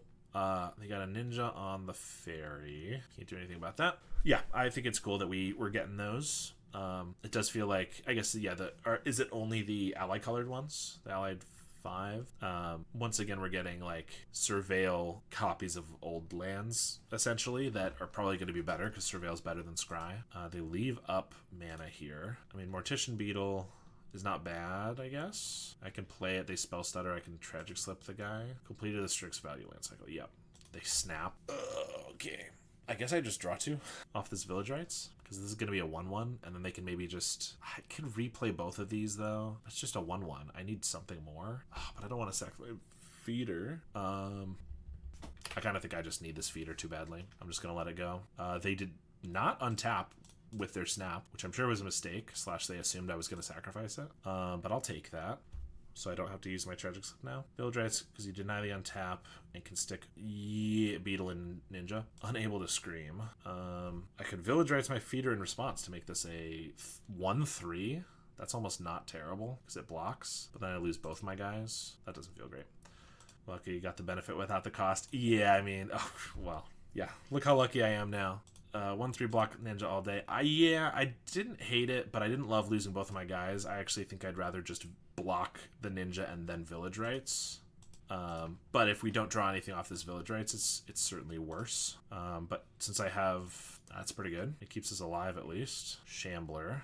Well, this is gonna die, but I think that's fine. Get rid of the ninja. If they have a counter spell, can't do anything about that. Please stop giving us lands. Yeah, I definitely think that there's a lot of merit to using the village rights in response to the snap. Obviously, them not untapping was pretty good. But I just, based on what we had in hand, it felt like without the feeder, we were never gonna win. Now we don't have the feeder, and it feels not great, but also we at least wiped away their board. So I don't know, in that moment it kind of felt like I wanted to preserve the feeder as long as possible. They once again scry 2 to the top, always lucky. Well, I guess we village rights. Mine was definitely counting on drawing action to resolve with the beetle. Yeah, not a terrible play by any means. If I village rights and they have a spell setter, it's kind of bad, but what else are we doing? Like, I was thinking about doing it in their upkeep, but we have so much mana, we just kind of need to make something happen. And it worked. Okay, we do have a fiend, which I don't think I need to throw out here. They scried 2 to the top, so they probably have something good coming. I'd obviously like another shot at drawing a sack outlet. Do I just tragic slip this so no ninja comes down? Because they clearly have a ninja, right? I think that's fair. They also clearly don't have a spell setter sprite unless they're very holding it back quite a bit. But now they have a ninja that's probably just trapped. Bind the monster, that's fine. Yeah. Sage. I'm not going to play this fiend because I'm very sure their last card is just a ninja. Oh, why did I not attack with that squirrel? Because I thought all of our creatures were tapped. Well, hopefully that doesn't cost us the game. But yeah, ninja, and then their second card here, which could have been a Brian Barrow. Maybe I should have Mesmeric Fiend pre-combat. Attack in for 2. They do have a Brian Barrow, but they did it after blocks. I like that. I like holding Fiend. Yeah, they're on time for pressure. Yep, I agree. And now I can just unearth a feeder, and then they could attack with this and ninja, so I will just use it now to take the ninja because I don't really want to give them their Brian Barrow back, and they concede. All right, we have each under 5 minutes. Actually, I have over 5 minutes by 2 seconds to play the last game, so we just need to be quick so that we don't lose the time, because that's my least favorite thing ever. This hand looks, I mean, I think I'm keeping it. Obviously, I would like a Carrion Feeder pretty badly. That's not it. Galeblade. Spinning Darkness was keep. In general, yes. It's not looking great with this hand, with nothing that puts itself in the graveyard. Mesmeric Fiend is great too, but yeah, definitely want a feeder here. They have a ninja. Come on. I guess fodder would be decent so that I can start filling the graveyard. Another fiend. That's amazing. This is so bad. Do I just play a fiend that I'm then going to chump with? Potentially. A million everything and a snap. Counter spells. Multiple fiends are good if you have a way to sacrifice them. They also have 2 counter spells, so I'm never getting something through. I think I just take this fiend and give them 1 card. Yeah. I mean, once they start counterspelling things, my darkness will come online. They bind the monster, reasonable. They have a Galeblade, and they have a counterspell. I guess if they flash in Galeblade to trade for this, then they don't counterspell anything. They do. Okay. And this starts filling up cards for the darkness. They're under our time by quite a bit, but I'm still very much on just go as quickly as possible because I don't want to lose to that. They have a Miscreant and another counterspell, and a Fairy Seer they top decked. And we Fiend again and Beetle. Yep, this is what we're doing, but the ninja 2 top, like, I can't really double trade. Oh, they just don't attack. Well, that seems crazy to me. There's a feeder, but they have counterspell, so I have to Fiend first and then feeder. Top deck Village Rights, yeah, that'd be pretty good. Now I get this down, and actually while they're tapped out, I sack this, and I can Spinning Darkness now. Yeah, so then I kill the ninja. Yeah, they have 1 counterspell in hand. And then, do I attack with the beetle? Because if they double block, I don't want to sack this. Oh, but they have a counterspell coming next turn. Yeah, I'll just attack with the beetle. Yeah, I mean, we're doing it. What a crazy hand. I mean, this is fun. That's not the worst draw for them. I don't mind a divination that taps them out of counterspell, but also them drawing more cards is not great for us. No ninja, though. Okay, they could have a Brian Barrow or something. We get nothing. So I'm not going to attack with a fiend, but we get in for 4. Okay. No land draw either. Yeah, they top deck an island now, but yes. Counterspell and 2 other cards that are pretty good, probably. Shambling Ghast, they just counterspell, maybe Spell Stutter Sprite, so we'll just swing first. Snap the Fiend, which, yeah, I'll just let that go, because they're going to get back a snap, so even if I sacrifice, they just snap another one of these. Snap the Beetle, that's fine. This is just card disadvantage, and I was going to not play the Ghast, because I didn't want to run out 1 spell, but now I have a bunch of spells to run out, so I'm going to get greedy and do the Beetle first. Oh, they have a spell stutter. Well, yeah, that didn't work. I could have Shambagast first. Well, I was going to get something anyway. Well, Fiend, they're going to counterspell it, then we have a Ghast. So, yeah, it's going pretty well. The snaps were not bad at all. I guess we can just pass. Yeah, you're right. I was blanking on that a bit. They're attacking with everything. If they have a ninja, I'd rather them not get the spell stutter back. So I think I just sack this now so that my top deck is live. If they're attacking with everything, they have to have either a ninja or just like a flash blocker, like a Gale Blade, which looks like it might be that one. Another feeder.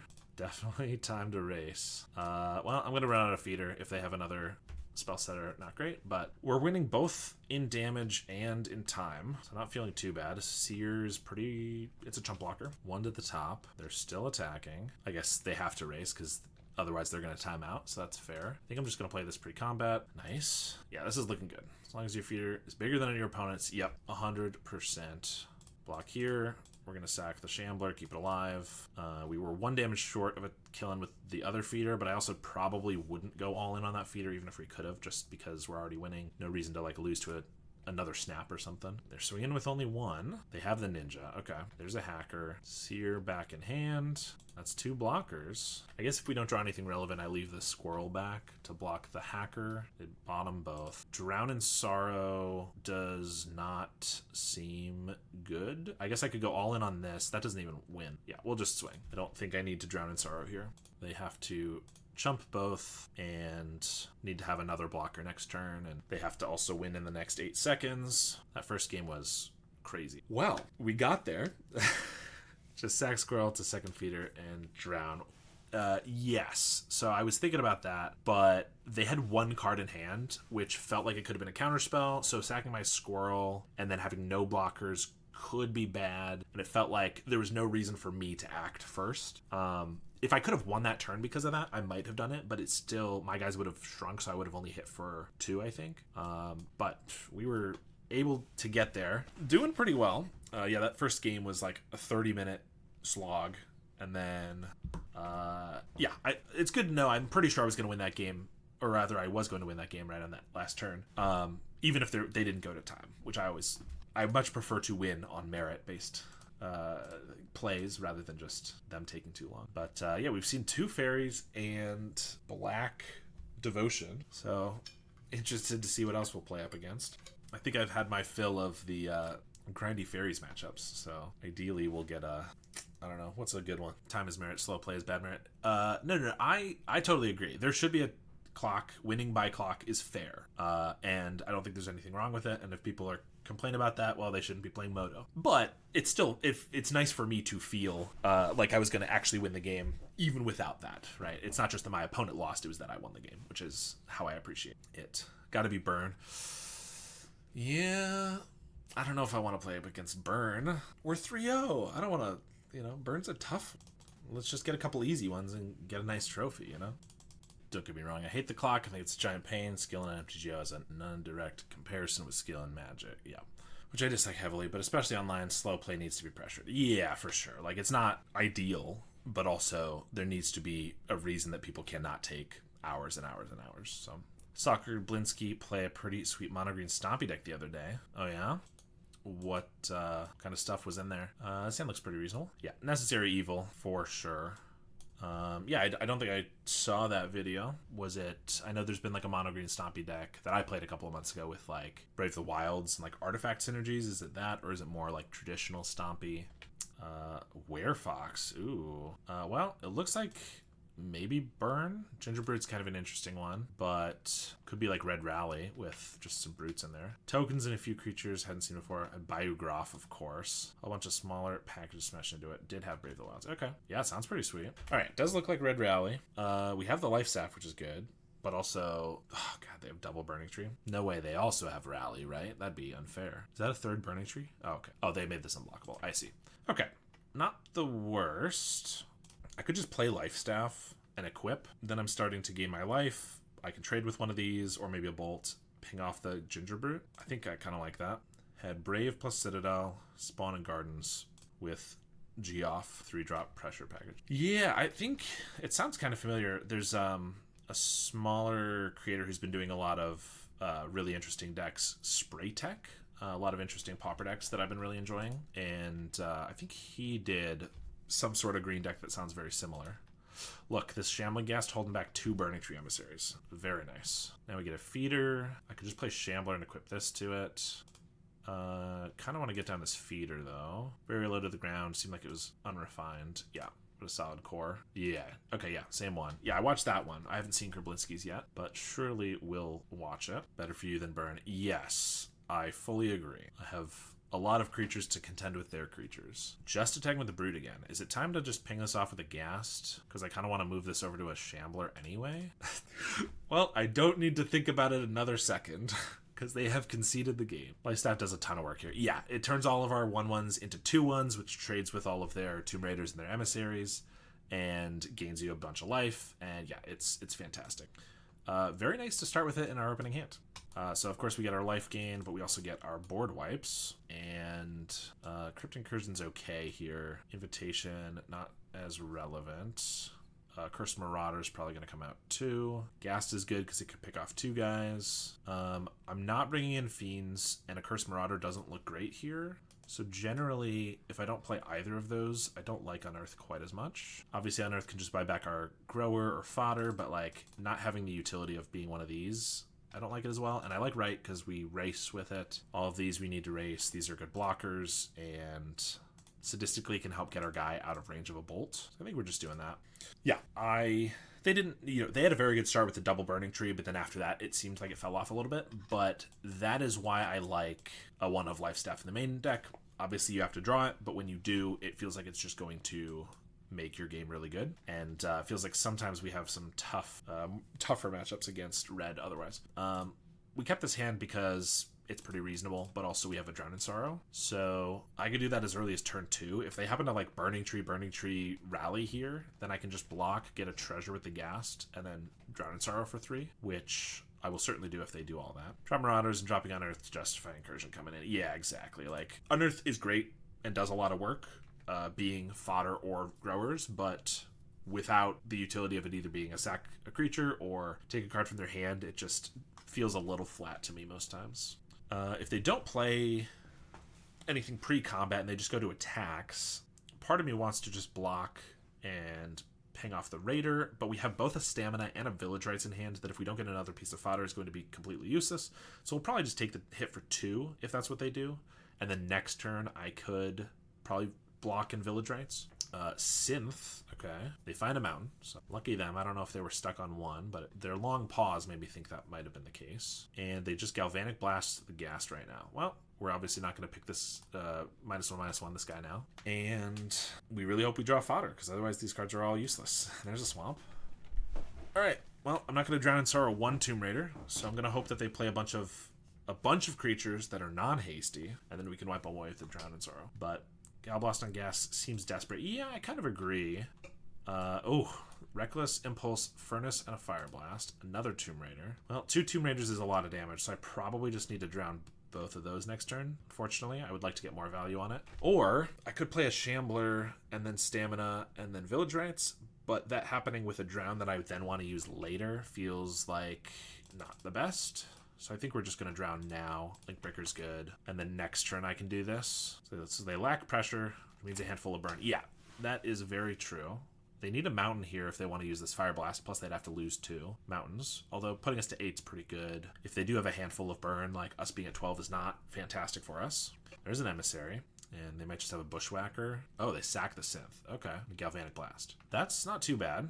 Now we get to just put these guys down. We have a Stamina and a Village Rites. Preserve life total at all costs. Yep. Until we get it drawing. Yeah, definitely want to find a Life Staff, of course. Ooh, and the Festivities. Pretty good card. Well, I guess I just Stamina the Shambler and then let that go off. They have a Bolt in response. Bolt, and then it's going to make a Squirrel, which is going to die, so I might as well Village Rites it now. Well, yeah, and we draw not very well. And the Festivities, definitely rough. And having the answer for the Stamina. They have 2 cards in hand. I feel like I have to keep this Mercenary rather than Chump. Not that I like going to 7. Well, I know we've just drawn a million lands. Blast going away here, and their lack of developing plays says they have another Blast in hand. Stuck for now. -1 card in hand. Potentially, yeah.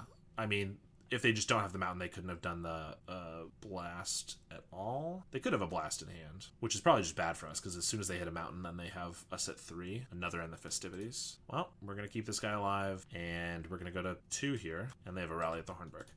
Well, I think that was going pretty well for us, and then we drew 7 lands, unfortunately, but I think hopefully we just draw a little better. Yeah, definitely not what I'm wanting.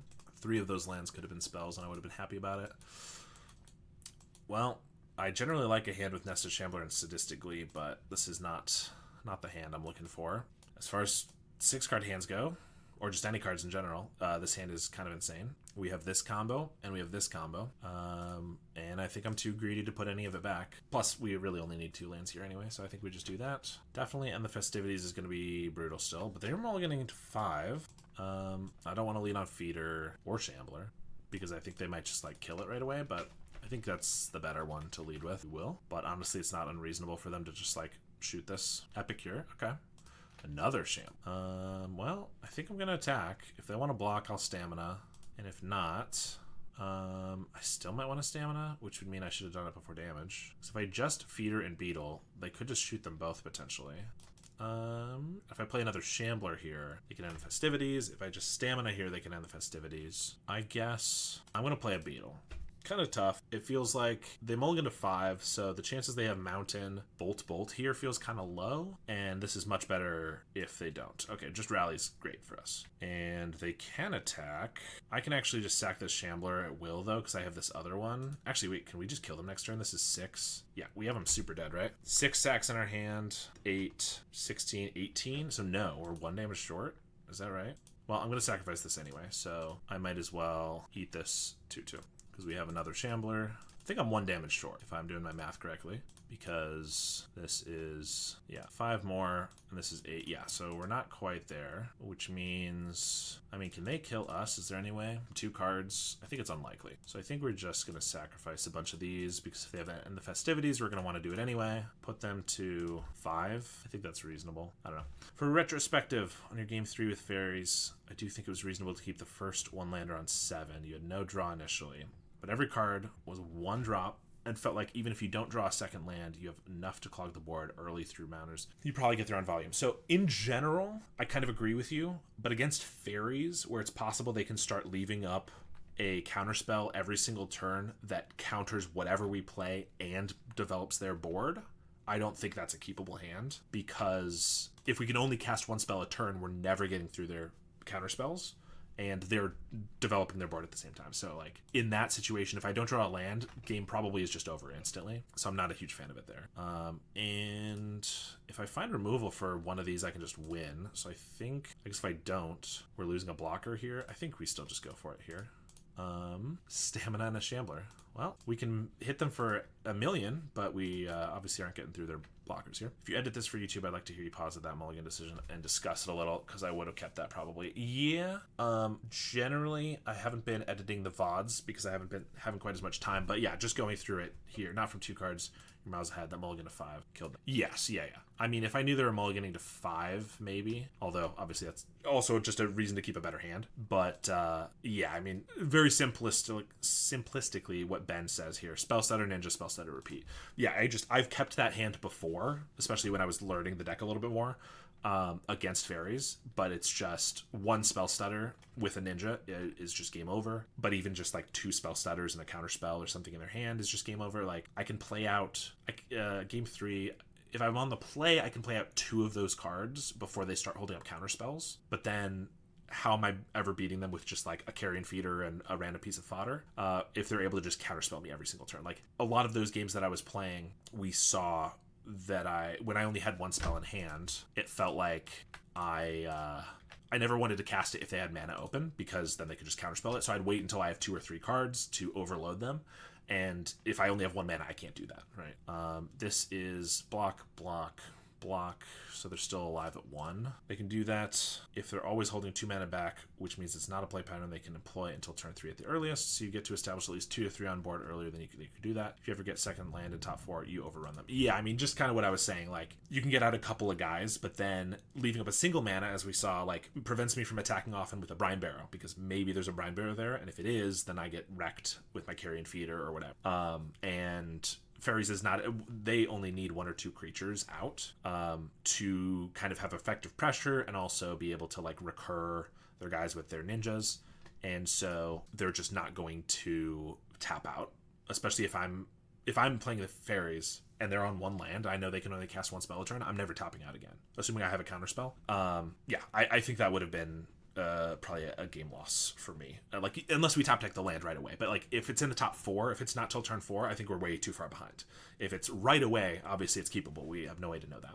Yeah, it's unfortunate time for Pauper streaming. I guess if it would on EU time, you would have like twice more viewers, especially considering great YouTube content. Well, thank you very much. Yeah. What time is it in EU? Probably 9 o'clock now here. 3 or 4 in there. Definitely not great. I've tried doing some 3:15. Yeah. I've done some earlier streams throughout the week and on Saturdays and stuff, but yeah. I mean, today I had a busy day of a lot of Pauper stuff that I was doing at locals and whatnot. So yeah, I get it. I've been trying to do a lot of like 1 p.m. streams as well. 1 p.m. here, which would be 7 p.m. your time. So that might be better timing. This hand looks pretty good. Have to bank a lot. Getting that second land, yeah, for sure. We on a trophy run now. I mean, let's see if we can get it. Looks like we're against Condensed, and that is calculating. Pretty good matchup for us, I think. They have counter spells, but we can kind of overwhelm them. They have life gain and giant creatures, but we can just chump block. I think this should be an okay matchup.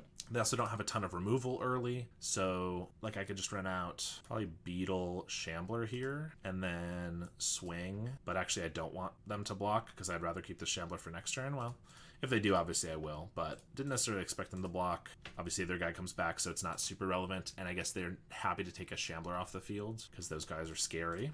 Say you used to have a Raven's Crime in this deck. No, not this deck. I was mentioning the Esper deck. But earlier today, I was able to, playing Esper at my locals, I was able to Raven's Crime my opponent for 5 cards from their hand. They were on Jund Wildfire with 5 cards in hand. Took every single one of them. Chef's kiss. Game was over basically immediately. It was fantastic. Condensed feels like it's going to be rough. They have Journeys and Flyers with life gain and Strands against you. Strands is tough for sure. Journeys can be, I guess it very much depends on how many Journeys they're playing. Some Condensed are running only like 2. Some of them are running 4. Journey's obviously not good for us. Prismatic's not great for us. But we can hold off their game plan for a very long time, which is why I kind of feel like it feels okay. But to be honest, Condensed not being in the meta a ton recently, I'm not 100% sure where it lines up.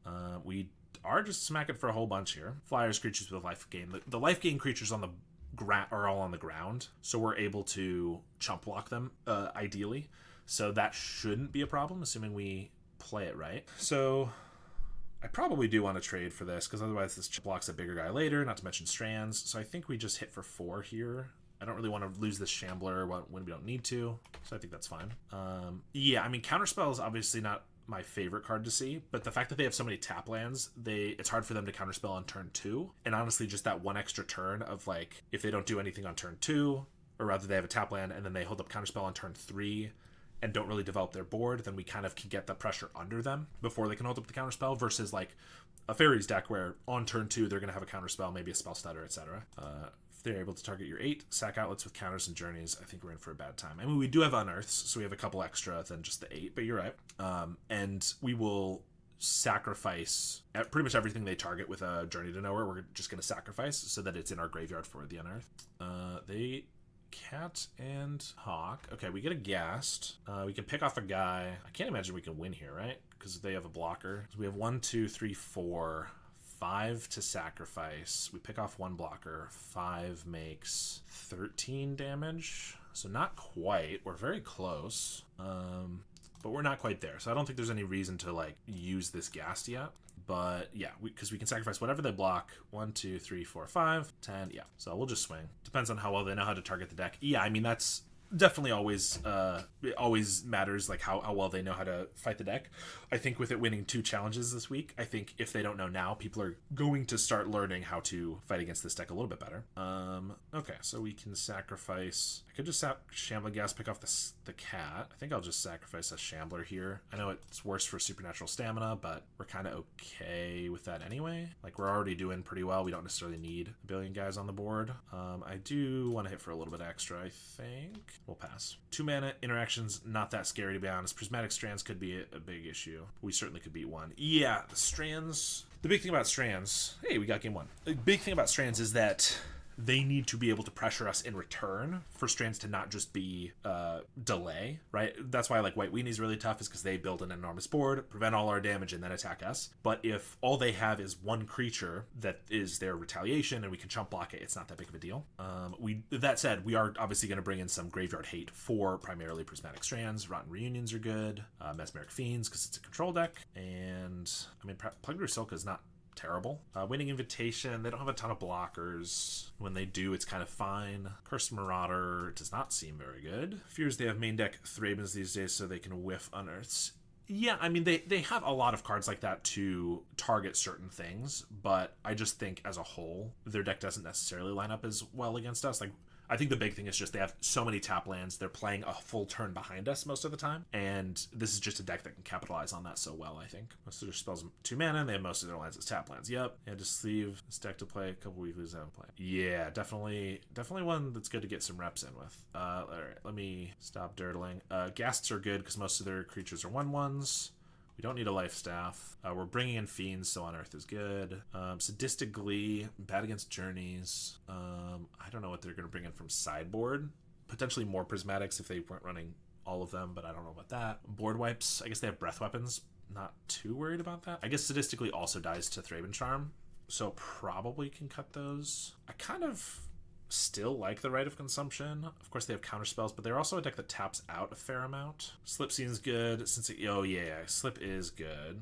Kill a gated creature, yeah. Honestly, Spinning Darkness isn't terrible either for that reason, but not that the life gain is super important, but it's just free. I think maybe we just do this and cut like 2 Link Breakers. I don't know. I think sometimes I cut the Rite of Consumptions. I think it's close.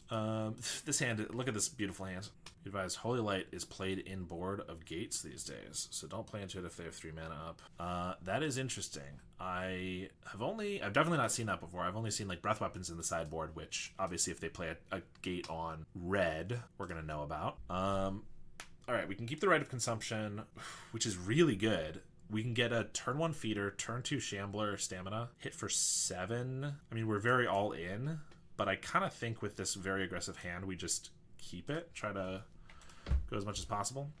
Everyone forgot about Holy Light post Kuldotha. I didn't. If I'm playing White Weenie, I still have Holy Light because I hate losing to elves. But otherwise, I'm not playing it. Seeing them coming back against Red Rally. Yeah, Red Rally is a problem. Well, we just hope they don't have the Journey to Nowhere right away. Nile Spellbomb. Yeah, I think Spellbomb's okay. It's just a lot slower and less effective than Rotten Reunion, seeing as we're using it, the entire card primarily just for the one Prismatic Strands at a time. They did do red, so I'm going to assume they have Breath Weapon. Also, they have Counterspell here. So do I just lead on Sage? I guess they could also theoretically have like bolts, but I have not seen that. I'm not going to play around that. If they counterspell this, I get a Shambler down. I could have just led on Shambler, but they're never letting the stamina resolve, so I don't know if that's really worth it. Looks like they are just going to counterspell, so we'll get a Shambler, and I can't count on this other Shambler resolving, so I think we just let this stay around for now. Barely have any white decks in the meta anyway. Yeah, they've been falling off a little bit. White Weenie is not as prevalent. You got Esper Glintblade. Boris synths around a little bit, not a ton. Modern Age. Okay. Man, if this was a vampire, obviously it wouldn't be here on turn 1, but we could stamina, Rite of Consumption, everything for lethal. Oh, no, there's our vampire. Of course, we would need a swamp as well.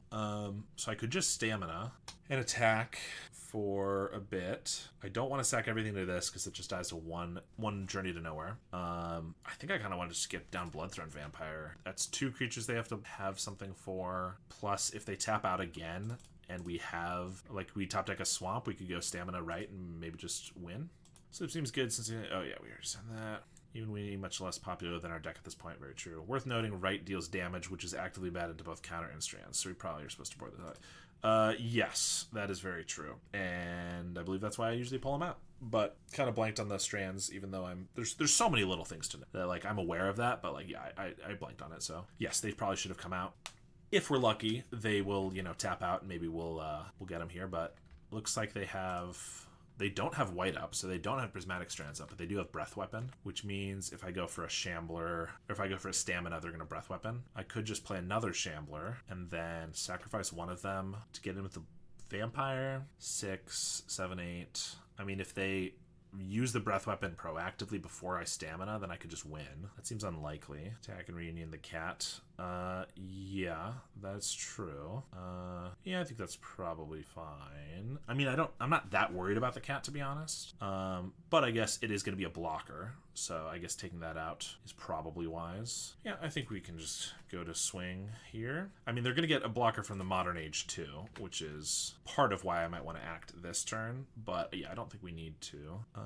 Let's see. Do I want to just sack this to the reunion? Probably, or the reunion to one of these.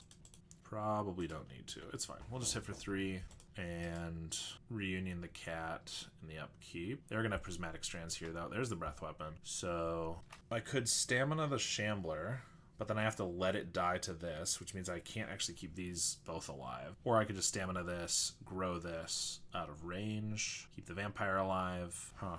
I mean, I guess we might as well reunion. No, I could do that after. What's the best play here? If we stamina the shambler, I guess I don't need to use stamina because we just have another shambler, but then we're wasting this mana.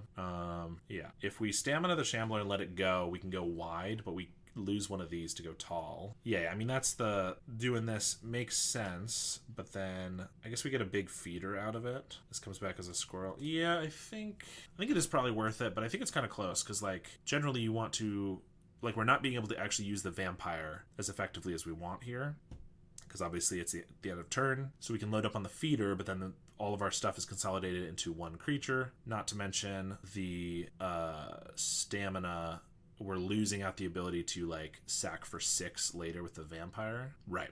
Have to sack 3 creatures to keep them all alive, which I could have just done with the Rotten Reunion and the Shambler on board. But then next turn, we would want to play, like, a Shambler and a Stamina and a Right, and obviously we couldn't do that. So, yeah, I think this is probably right, but it's kind of weird. So we're going to keep these both alive. I'm going to let the Shambler die to it so that we get an extra... We keep a squirrel? Or I could just make the feeder a 6/6. Which is a lot better if they don't right away have, like, a journey. It's 1 squirrel, which I guess is good for the vampire. 1, 2, 3, 4, 5. Actually, I kind of do want to keep the squirrel.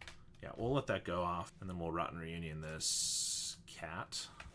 I don't know. I think that turn was incredibly complex, and I'm not sure I made the 100% right call, but very interesting there. They flipped the Vector Guider, they got a Brainstorm.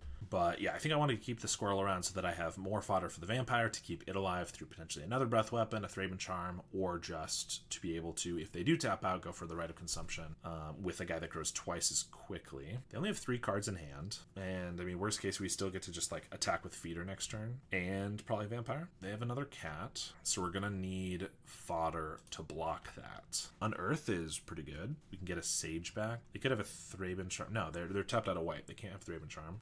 They could have Counterspell. Alright, I'll just go for a Shambler and Unearth. They can't have a Prismatic either, so I think I just want to... We'll get the Sage so we have a flyer, I think, just in case they take control of the game somehow and start attacking in. Counterspell the Unearth. Okay, that's fine. So I can swing with these. We'll sack the zombie token, so I might as well attack with it too. But we want to leave back both blockers for the cat.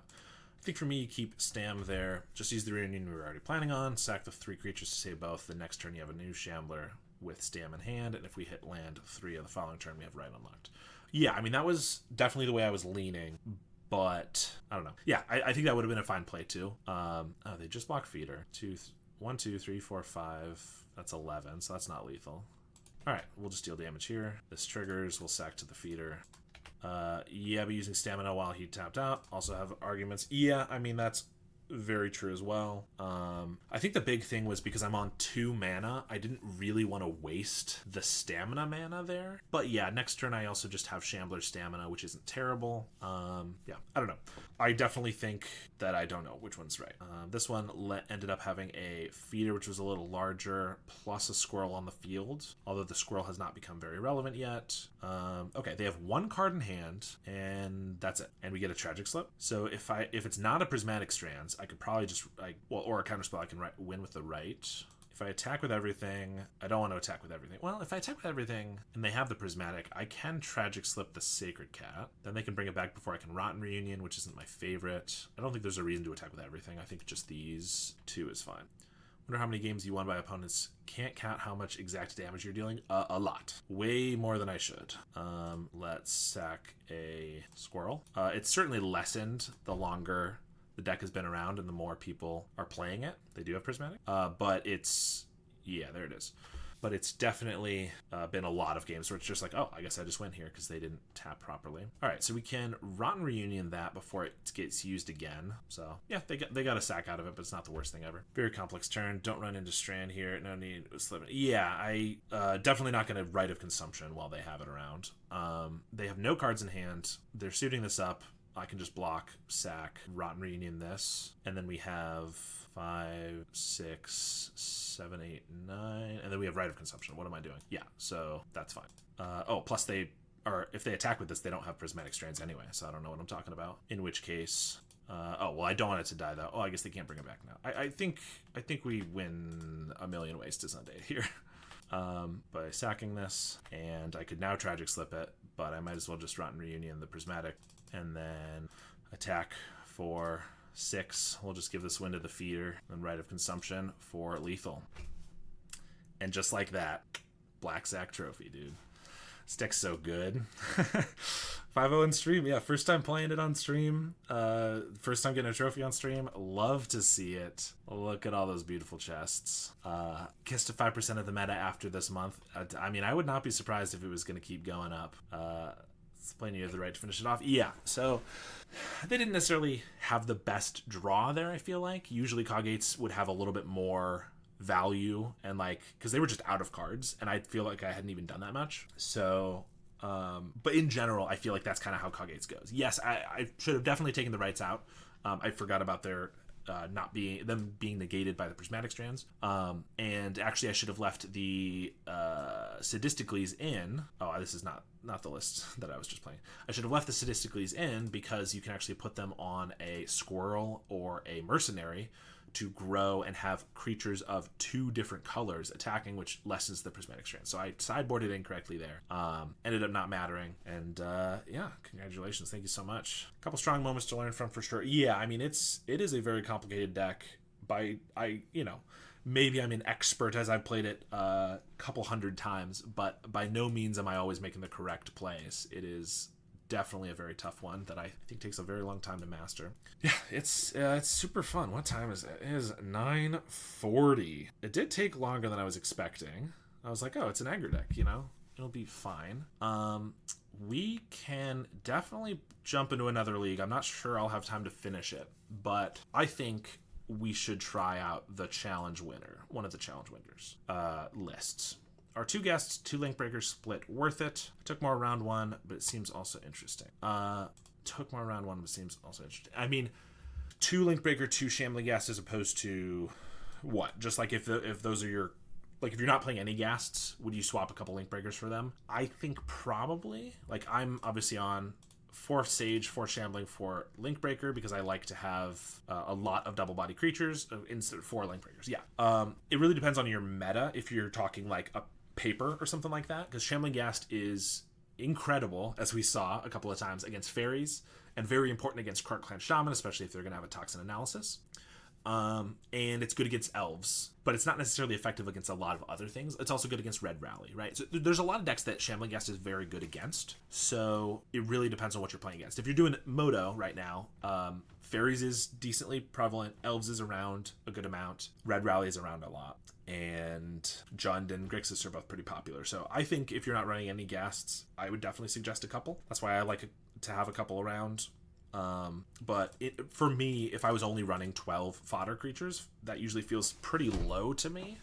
Like, even today with 14, there was definitely a lot of times where it was like, oh, I don't have a lot of, I don't have the fodder that I need. Took Natalina one from first challenge. Oh, okay, yeah. So, yes, let's take a look at Natalina's. So, very good point. So this is the list that won the Black Sack Challenge last Sunday, and it is Perigee Beckoner combo, or rather, just the Beckoners are in here. Yeah, so this list won on Sunday, and then Hamuda took basically this exact list with 3 different cards to win the challenge yesterday. And I believe there were the differences was 2 Link Breakers for 2 Shamlagasts and an extra Rite of Consumption for a Marauder, I believe. Let me pull that up real quick. Yeah, that's exactly right. So only 2 Link Breakers and 2 Shamlagasts, and then 1 fewer Marauder for a Rite of Consumption. Otherwise, the exact same list, including sideboard. So I think he split it to Marauder. Okay, yeah. So I think that's probably worth it. It feels to me like this is very light on fodder, as I was saying, especially with the Beckoners. Excuse me. Beckoners are just mostly good with fodder. Yeah, you can scam themselves, but you really want something else around. But yeah, I mean, seeing as we just went against 2 fairies, maybe I do want to do Hamuda's list. We'll just make that change here instead of Natalino's. I mean, again, they're basically the same thing, but what's happening here? Oh, it's that 50-minute fairy game I just noticed. Yes, that is definitely what took a while. Yeah, let's do it. Let's swap a couple of Shamlagasts for the Link Breakers. I mean, this is also going to be a challenge-winning list. The Rite of Consumption for a Marauder. Do you like Black Fling? Yeah, I think Rite of Consumption, if you're doing vampires, is just the way to go. It has been very, very good. So this is the list that won the challenge yesterday. And some interesting stuff. Beckoners in the main deck with 3 stamina, so we have 7 of that effect, but of course you can stamina onto the Beckoner to kind of scam it. 6 card draw effects. Generally, obviously, I prefer 4, like I've talked about, but we're trying this list. I think it'll be fine. 17 lands is always good, I think. Yeah, my only other real concern is the low number of fodder. But then from the sideboard, Life Staff, Drowned Sorrow, great. Reaping the Graves has been making a bit of a comeback. This is one that was played a lot in the early days of the deck, and then kind of cut. Now it's seeing play in the sideboard against just removal piles like Gardens, and then also counterspell decks. Unexpected Fangs, not generally my preferred life gain, although there's also life staffs in here, just because if they're able to just kill all of your beetles or your feeders or whatever, you can't actually gain the life. Fiend is good, Marauder, Tragic Slip, Not Reunion. Everything else looks pretty standard. Should justify that I bought 2 copies for an only amount of money. Also swapped Tragic Slip for 4th Marauder. Yeah, I like Marauder a lot, but I really like some more instant speed removal. If anything, I feel like this is light on instant speed removal with only 1 Tragic Slip because of your matches like Fairies and things like that. I know, like, I almost think Snuff Out is getting a lot better in the sideboard right now. So that's one that, like, I'm interested in trying out again. But yeah, makes sidelines a little easier. Yeah. So yeah, we're going to run this for a couple of matches, if not the whole thing. As newbie, it's hard. Yeah. You're just saying, like, sideboarding in general. And so you swapped for an extra Marauder, so it's a little simpler. I mean, that totally makes sense. Like, if you're new to the deck or the format or anything like that, just any things you can do to lessen the mental tax can be pretty good. And I will say, you know, this is an aggro deck, but it's not for this deck. It's the usual one. Yeah, I gotcha. But yeah, this is a pretty complicated deck for the format. Clearly not. Yeah, I gotcha. Well, we are against Bokina, who I believe usually plays Elves, which is not one of our better matchups, but we will see how it goes. Shamlagast in our hand is pretty good. Plus, this hand just looks reasonable. Marauder on Earth. If they are on Elves, it's going to be really good. And there's the Sentinel. So, probably just Feeder first. We don't have a way to sack the Ghast otherwise. This gets in damage right away. Already Ghast's W. Yes, 100%. This is one of the 5 matches that I mentioned. And that is exactly what's going to die to this Ghast right away. Ooh, White the start. Swamp, please. No. Well, our draw could just kill us, but we are certainly going to pick off this Priest of Titania before they're able to make 1,000,000 mana with it. Oh, and I just imported this deck, so I have the worst feeder art. My apologies. I usually try to have the other one kicking around, the old Scourge one.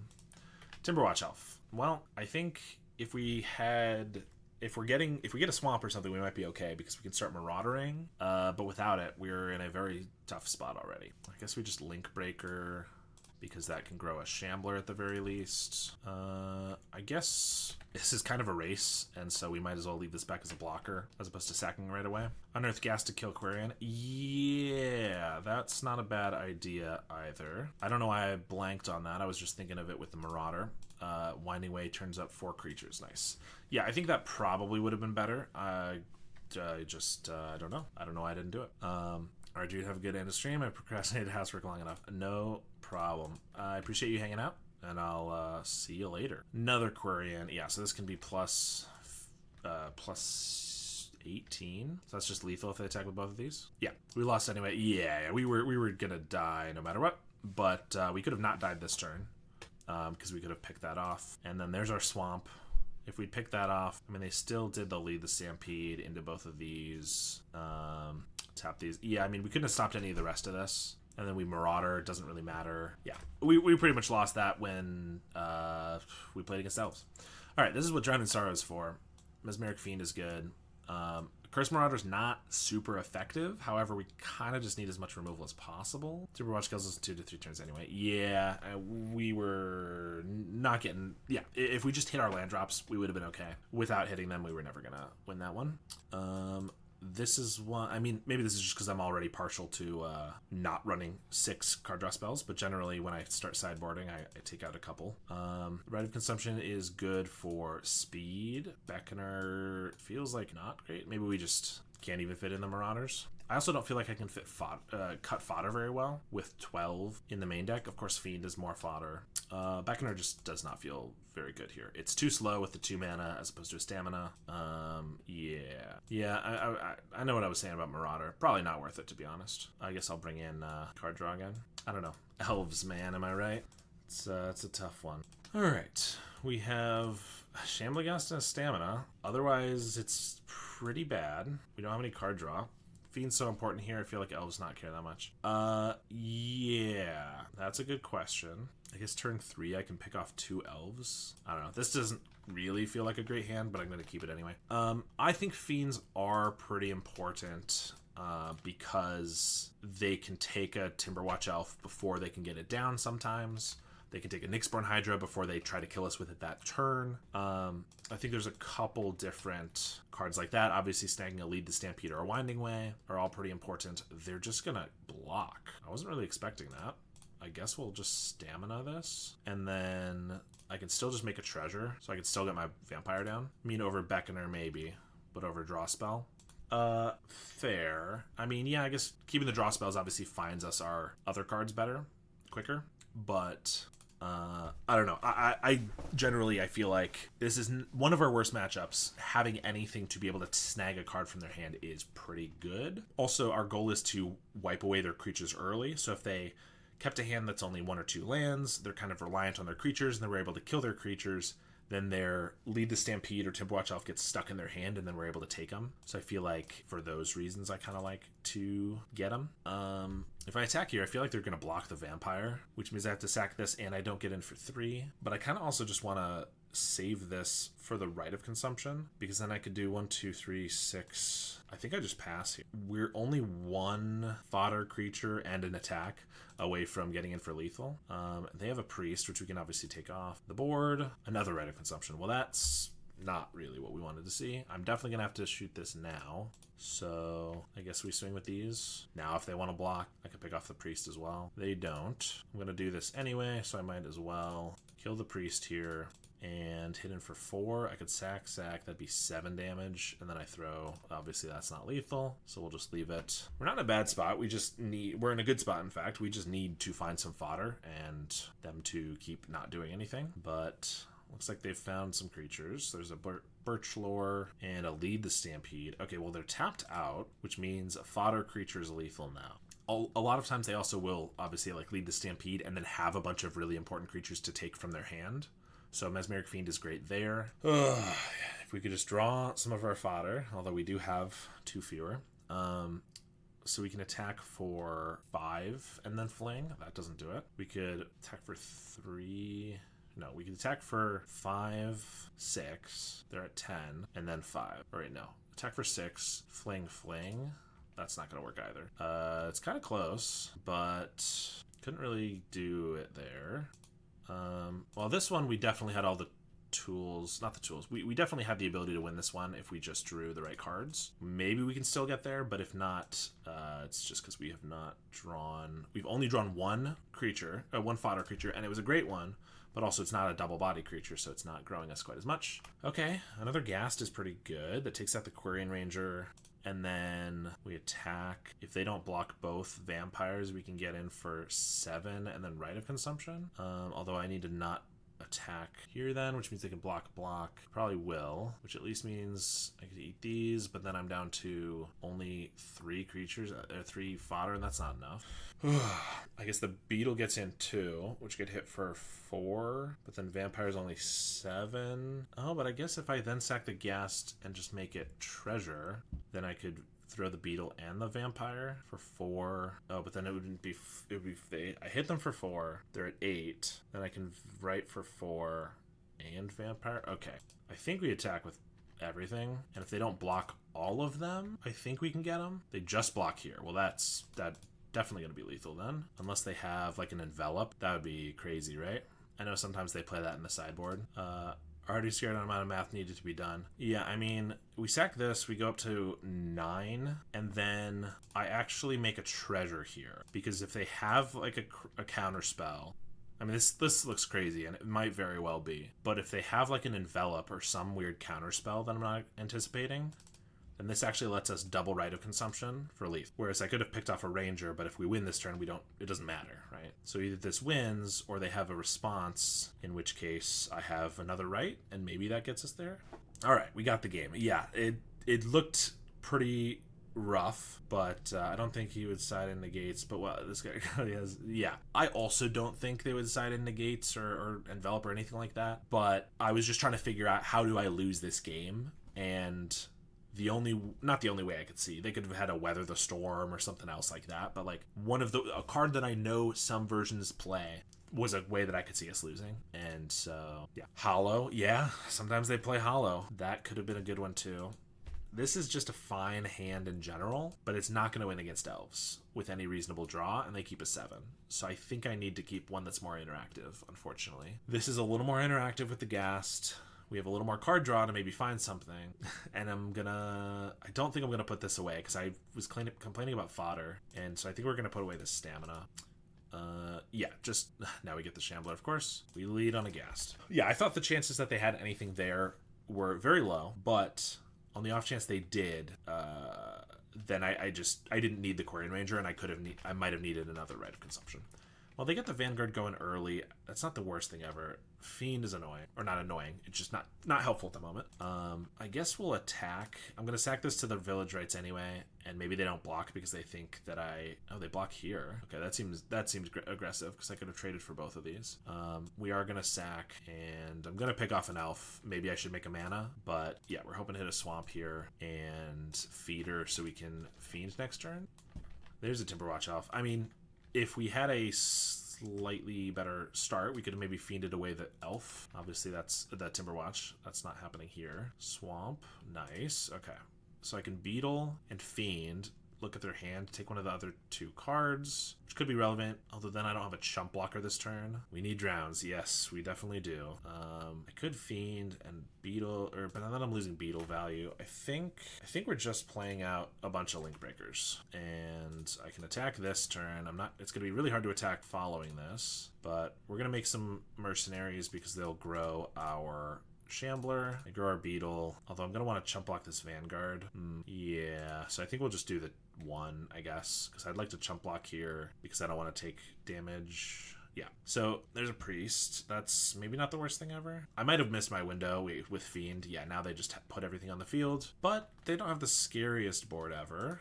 Okay, and they're going to pass here. We're going to sack this since they didn't attack, we can just Shambler. So Fiend doesn't look great here, but it's going to look a lot better when they potentially top deck a Lead the Stampede or something. Well, I can grow my Shambler and Village Rites. I guess this doesn't leave us with any fodder, actually, if we don't get a creature, because everything's tapped. Well, we do find something of Vampire. I'm going to play Vampire. I mean, that makes Rite of Consumption 5, 6, 7, 8.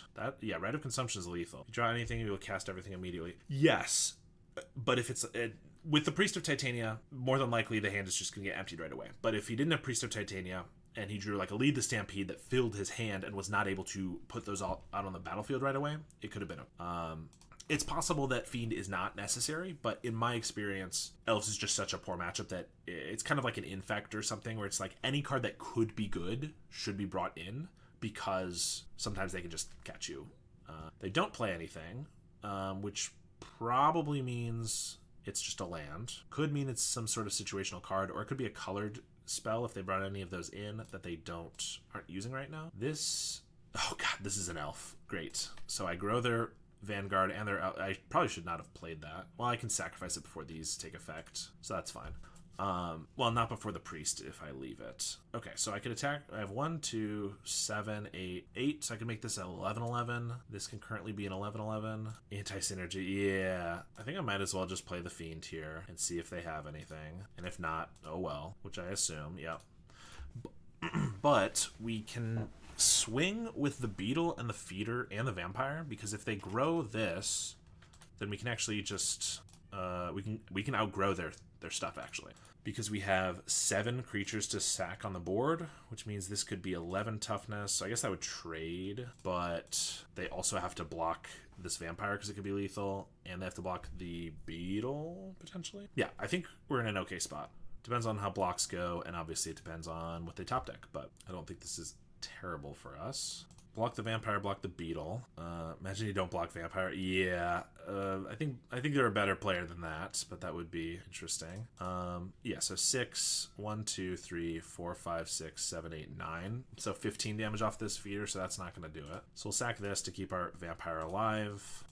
They could buff the Elf. I think we just go to damage here. If they want to trade this, that's fine. I don't think they do, but I'd rather not sacrifice something and then have them pump. Yeah, so pump here. So it's going to be +5, so it's going to be 11. So I could sacrifice all 6 of these. Sorry, get this. 5, yeah. So this is going to be 11. I could sacrifice all 6 of these to hit for 12. Eat this. Eat this. Then they only have these 3. I think that seems worth it. We have a Vampire and a Beetle, which are enormous. Or Vampire could be enormous. We have a Feeder. Yeah, I think we just sacrifice everything. I also don't necessarily hate just letting that go and keeping all our guys, but this looks pretty good. Yeah, Rights is still lethal. Exactly. So, like, now I get to eat 2 of their guys. Their board's looking pretty ineffective. We have 3 lethal attackers, so if they don't top deck gas right now, we just win because we're gonna wipe their board and they're gonna have to concede. There's the Forest we knew about.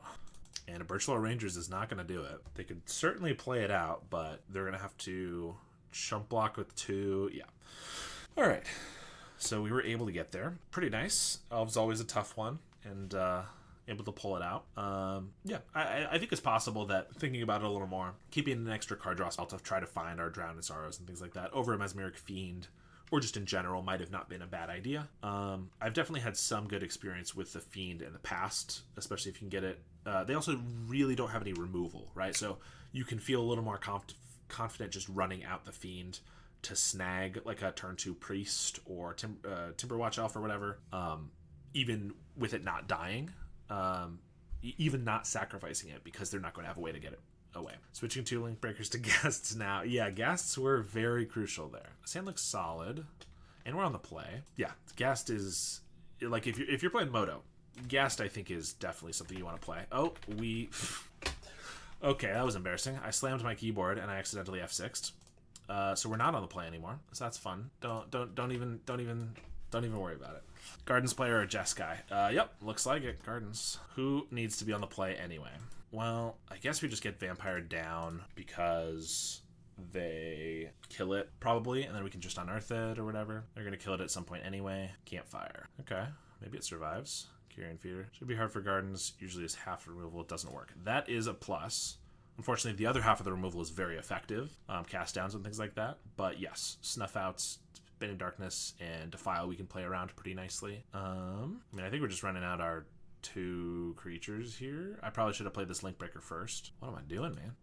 because now if they like defiled this in response, I wouldn't really have anything great to... Oh, okay, they just can't fire. I was like, exactly what I didn't want. I could pick off this plant token. I don't think there's any reason to do that. Let's just attack.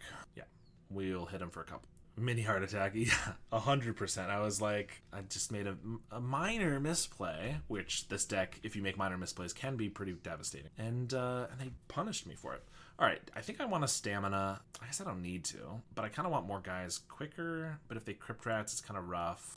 But if they want to spend removal on this, I think it's fine. Yeah, we're just going to do that. Sack at the end step, comes back right away, and we'll just go. Yeah, there's a Conviction. Well, for a deck that's supposed to have a billion card draw spells and interaction spells, they feel like they're kind of like F6'd some of this way, which I guess is good for us. They don't want to block with that plant. They want to block with this plant. Okay, 4 damage. Or I could stamina the Link Breaker if I want a Corrupted Conviction. I think I'd rather keep the stamina for something else. I still am going to sack this though. But like if I can get Shambler or something. Hergy Beckoner. Okay, I guess if I did that pre-combat, I could scam this in. I could scam it in now. That feels less effective. I think we'll just pass here. They have a cast down for the feeder, and I could stamina it now, but I already have another sack outlet, plus I have an unearth, and I kind of want stamina for the Beckoner, I suppose. So we'll let that go. Can't fire. Going off. There's a Wellspring. Bajuka Bog. Okay, well, maybe I cycle the unearth then. I guess it's still good for Vampire if that dies. Yeah, I think it's fine. Conviction. Okay. I guess we're going to warp this Beckoner onto the Ghast and swing. They block the Ghast. I'll stamina the Beckoner. That's fine. I guess I could sack it to a Conviction. Sure, cards is good. Sack it to that. It's going to come back. Stamina. I guess I might as well just be one of these because it doesn't matter there. And that's not as much damage. Draw some decent cards. Can't fire. And I guess I might as well sack this because do I care if this plant dies? Not really. I can always ping it off later. Or I could ping it off now. We just get in for 2 more damage. Sure. That's fine. Yeah, Rights is good. I was very much focused on this combat, but you're definitely right. Cycle a Troll. Die at any point now. Yeah, I mean, we got to be a little careful not to... what is this? 7 damage? Yeah. We need to be a little careful not to over-commit, sacrificing a whole bunch of stuff to Vampire where they could respond with a cast down on the Vampire before we're able to write them. But yes, in general, it's a very good draw. Yeah, Crypt Rats with potentially a Death Touch or something is going to be brutal here. I guess it doesn't even need Death Touch to wipe away most of this. Yeah, just for 1, I'll sack of Mercenary to grow the Vampire. Don't play Toxins. Okay, that's good to know. I guess I might as well keep growing this in case they have a Defile. I mean, either way, I don't have much else to do here. Campfire and...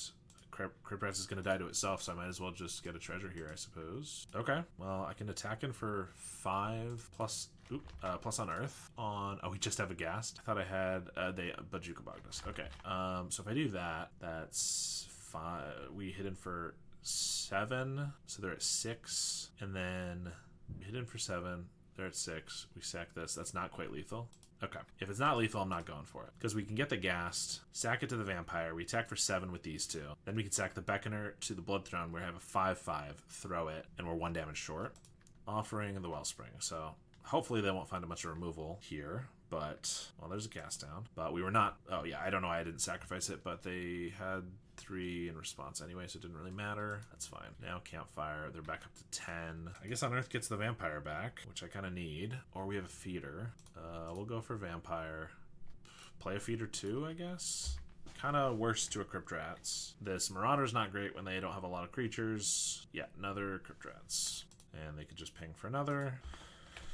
Yeah, 1 damage short, and now it looks like we're not going to be able to come back from this, probably. Carrion Feeder, I mean, I guess we'll keep trying. Maybe they run out of cards, but it seems tough. Defile. They have a Pulse of Marasa back up to 16. Swamp. I'm feeling like throwing in the towel here, but they only have a couple cards. As soon as they draw 3 cards... All right, I think we'll just go to the next one. Seems like unlikely for us to win there. Mesmeric Fiend is good here. Seems doomed now, so in this matchup, Nezumi over Ghast would have won. Yes, 100%. The pinging for 1 was pretty irrelevant, and not having an extra body creature did lose us the game. But that happens sometimes. Oh, I guess Reaping is decent. I was going to say only Fiend, but I think this is one where you'd want Reaping. Marauders are bad, and yeah, honestly, the Ghasts look not very good. They can pick off a plant or a Crypt Rats, but the Crypt Rats is pretty much only coming down when it's going to when it's gonna kill everything anyway. Yeah, swap them back every time you see which one's better. Just keep swapping them. Rite of Consumption's good.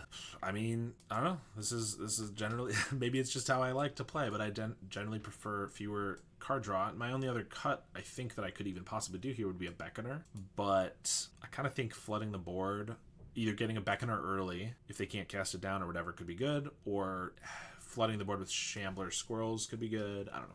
Speaking of, we definitely need a sack outlet. I really like those Mesmerics. I mean, I do, absolutely. But, you know, tell me a match where they're not good. I don't bring them in against aggro decks, of course, but it's our hand attack, right? I would bring in a Duress. I would bring in anything here to be able to take out a Cast Down or a Crypt Rats or anything like that before they are able to use them on us. So maybe I overboard them, but also why not main deck them? Great question. I've had some people ask that before. The reason is, and I don't think it's always, like, maybe in certain metas it would be okay to do so, but that's a great draw. We're just gonna play that. Why not main deck them? Well, they are very bad and slow against mono red, especially, and I think they're gonna sacrifice here, so I'm gonna just pass priority. Losing the tempo to play a 2-mana card, or like hand attack spell, and then have them take a bolt or whatever, like, is not very good against red, and red is obviously a large portion of the meta. When White Weenie was a little more popular, that's not one I love hand attack against either. Things like that. And one more Beckoner, and we have combo win. Yes, we need another land too. Well, they have the Drown in Sorrow. This is going to make nothing if it doesn't do that, so we're just going to sacrifice everything. Against Red Madness, seems good enough. In my experience, I do like hand attack against Red Madness. I will often bring it in. I could have 1/1/1. I might as well just have a 9/9, right? In my experience, it being 2 mana is just too slow. I often will, if I'm like a Jund deck or anything like that, I will often bring in Duress against a Madness deck, but I don't know. For 2 mana, it's just too slow in my opinion. Is this just lethal? 6 more. Oh, 7. Hey, look at this. We bring back Shambler, we warp the Beckoner, and actually, in this case, the Beckoner not being a stamina is going to be relevant because this is going to be 7 triggers and not just 6, which is exactly what we need. All right, so some people have played them main deck. And in fact, I've tried Mesmeric Fiend's main deck as well, and it's honestly not bad. Like, there's a reason a lot of people play Duress's main deck. Now, often they're doing that in a combo deck or a more controlling deck, but hand attack is just very, very good, and so, like, I don't mind having that. But in this deck, my priority in game 1 is speed. I want to go as fast as possible. I'm expecting my opponent is not going to be prepared for how quickly we can go. In general, that's sometimes true, and so I want to go as fast as possible. Fiend is a great card, but it is slower, right? It's 2 mana to get 1 sack effect, take a card away from them. So it's not just that I don't like it against certain matchups, and there are a lot of red decks, but it's also that I don't want it in game 1. I would like to just be as fast as possible, and then in game 2 and 3, I'd like to focus on disruption and things like that. All right, this hand is bad because we have 2 feeders with nothing to sacrifice to them. Stamina is a useless card here. Rite of Consumption is a useless card here, and Reaping the Graves is a useless card here. And honestly, Carrion Feeder with nothing else, pretty useless as well. So that is not a hand I would keep. This is not a hand I will keep either. With 1 piece of fodder instead of a swamp, I would absolutely keep this because I have card draw. I have a way to grow this beetle a little bit. This is not going to have any pressure, and we're against a deck that has removal to remove our guys. Unfortunately, we got to go down to 5. This is not phenomenal, but we're at 5. We kind of have to keep something, and we do have a busted combo. I think it's a beetle and a Rite of Consumption. No, actually, I think it's Beckoner Rite of Consumption, because what we're looking for here, in addition to a land, is like a Carrion Feeder. And if we're able to get that, we could have 3... There's the Carrion Feeder. Pretty good. We could just have 3 creatures that are like 7/7s, 2 beetles, and a Shambler. So Carrion Feeder is phenomenal. Now I need a swamp. If I get a swamp, we'll be in a decent spot. Land from top and we're zooming. Exactly right. We're going to attack. I assume they're just going to chump here regardless, so like I didn't think it was pretty relevant to play this first. Oh, they don't, so they have a cast down or something. So the problem is, yeah, if I just do Shambler, Carrion Feeder, they cast down, and what does it matter? Feeder goes away. I could just play Carrion Feeder and hold up Stamina for the Feeder, but I kind of need Stamina for the Shambler. I could just play Shambler and Beetle, but if they untap and Drown in Sorrow, that's brutal. This is kind of tough, but I think I'm going to Shambler and Feeder. I'm going to do it in this order so that if they have a Defile, they can't catch the Feeder. Cycle a Troll of Khazad-dûm. Yeah, this is cycle another Troll. Very dependent on them not killing our guys right away. Drown in Sorrow? Yeah. Not the worst. We did prepare for this. Obviously, we don't get the stamina off now, which is not great, but we do get to keep both the Beetle and the not the Shambler, Beetle and the Feeder alive by sacking this twice. And now we have 6 damage on them. Not terrible. Okay. Shambler off the top probably would have been our best draw. Quite consistent on these, considering he played only 2 inside. Yeah, you know, it happens. I think we just Beetle and leave up our interaction. If they try to cast something down, I can Village Rites it, or Stamina if I really want to keep the Feeder. We have a pretty good clock here, but yeah, playing around the Drown there was key. If we just like threw out the Feeder and a Beetle, we would have only kept 1, which would have been bad. Excuse me. And that would not have been good. So yeah, let's just Sage is good. I like having something else to sack. We have 7, 8, 9, 10, 11, 12, 13 damage here, plus a Stamina. Excuse me. So I could Stamina this. I cast down in response. Then I can't sack it. I sack 1, 2, 3 anyway. We get in for 10. They're at 4. They find a way to kill these. We're in a bad spot. I think we could just deal them 7 damage here. I don't think there's any reason to push our luck. If for some reason they Lembust in response there, then we could just kill them so that, you know, they Weather the Storm. Okay. For just 6 life. I'm okay with that. Weather the Storm, not the best card against us. Colony Garden. It's a blocker. Wellspring. Okay, no Weather the Storm to worry about this turn. Weather is so bad on this matchup. Yeah, I think certainly when people don't know how to play against us, it's tough. But yeah, they just see that it's an aggro deck and they're like, oh, well, I sided my life gain against aggro decks. But it is not a good one for sure. Block here, they're taking 5. I get Stamina now, which would be 4, 12. I think it's worth here. If they like cast this down, that's fine. Oh, they just let it go. I can Village Rites this. I don't even need to sack it to the Feeder. Is there a cast down now? They're drawing 2 or 3. Okay. Do I have enough damage to win here? I can't remember. Okay, those would have been good. So I'm at 6 damage, 7, 8, 9, 10, 11, 12, 13, 14. Oh yeah, we just have lethal. Let's just win the game, I suppose. So always count and at least double count, I think. 12, and we're going to sack the Feeder to itself, and that's going to be 14 damage. All right, we won against Gardens. Let's do another one here. I mean, I was citing in Essence Wardens being on Spy, but they were so... Yeah, no, Essence Warden, I mean, you know, depending on the weather, could gain you just about as much life, 12 life or something like that, but Essence Warden is also a creature. It blocks, it jump blocks, things like that. I would probably side in an Essence Warden, but a Weather the Storm has no impact on the board, just gains a little bit of life, and if it's, you know, if one Weather the Storm gives you the turn you need, obviously it can be really good, but most times I think it's very ineffective, and there it only gains 6 life. They gave me like 60 life. I mean, that's going to be good just about anywhere. I know, like, a lot of people in the Discord say that one of the worst cards we can play against is the Curse of... whatever, Trespasser's Curse? Yeah. That pings... It doesn't just gain you a life every time we play a creature, but it pings us, and so it's pretty tough. But yeah, when we're making a million guys, I think that type of card is fine. Not all life gain is bad against us, for sure. I think if you're like a terror deck or something, well, I was gonna say lifelink, like Unexpected Thanks could be good, but we can also just block and then, you know, sack, so that's not great actually. But yeah, some life gain's good against us, just not the weather. Playing Borosynth. I mean, Cortez, I gotta have you here all the time. You know what everybody's on. I do my very best. I play a lot of Moto, and I just generally still don't know what everybody's playing, except for the ones I see a lot.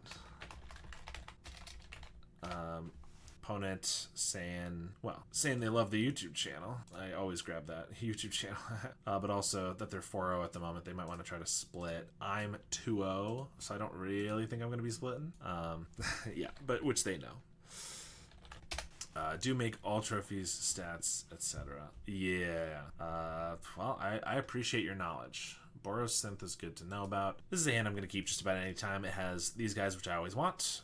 This is pretty good. Plus, of course, our card draw. We could get screwed on a one-lander, but as long as I have a couple extra cards to look at, I don't mind it. Boros Synth, definitely a tough one for us.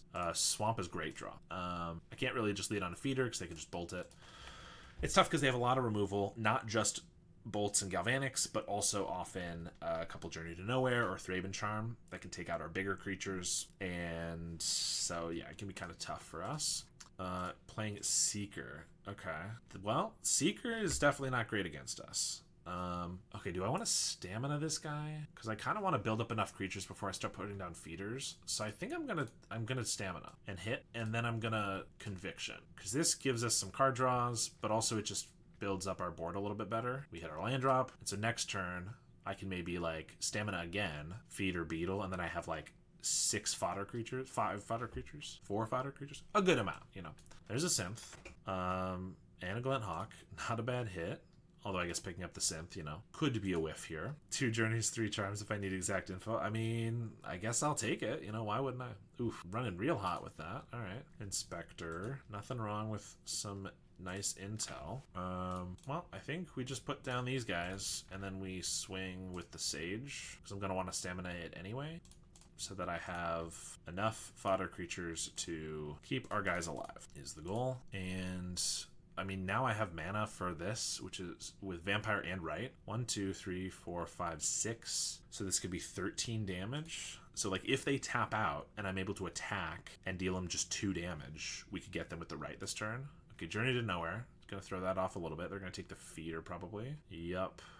Well, we're going to sacrifice that to itself. I'm never getting it from a Journey to Nowhere, and I might as well grow my Beetle and also make it so that I can unearth it. This does let them, like, Skyfisher pick it back up, but I'm not really that concerned with that. Could be a pain, but yeah, that's what happens.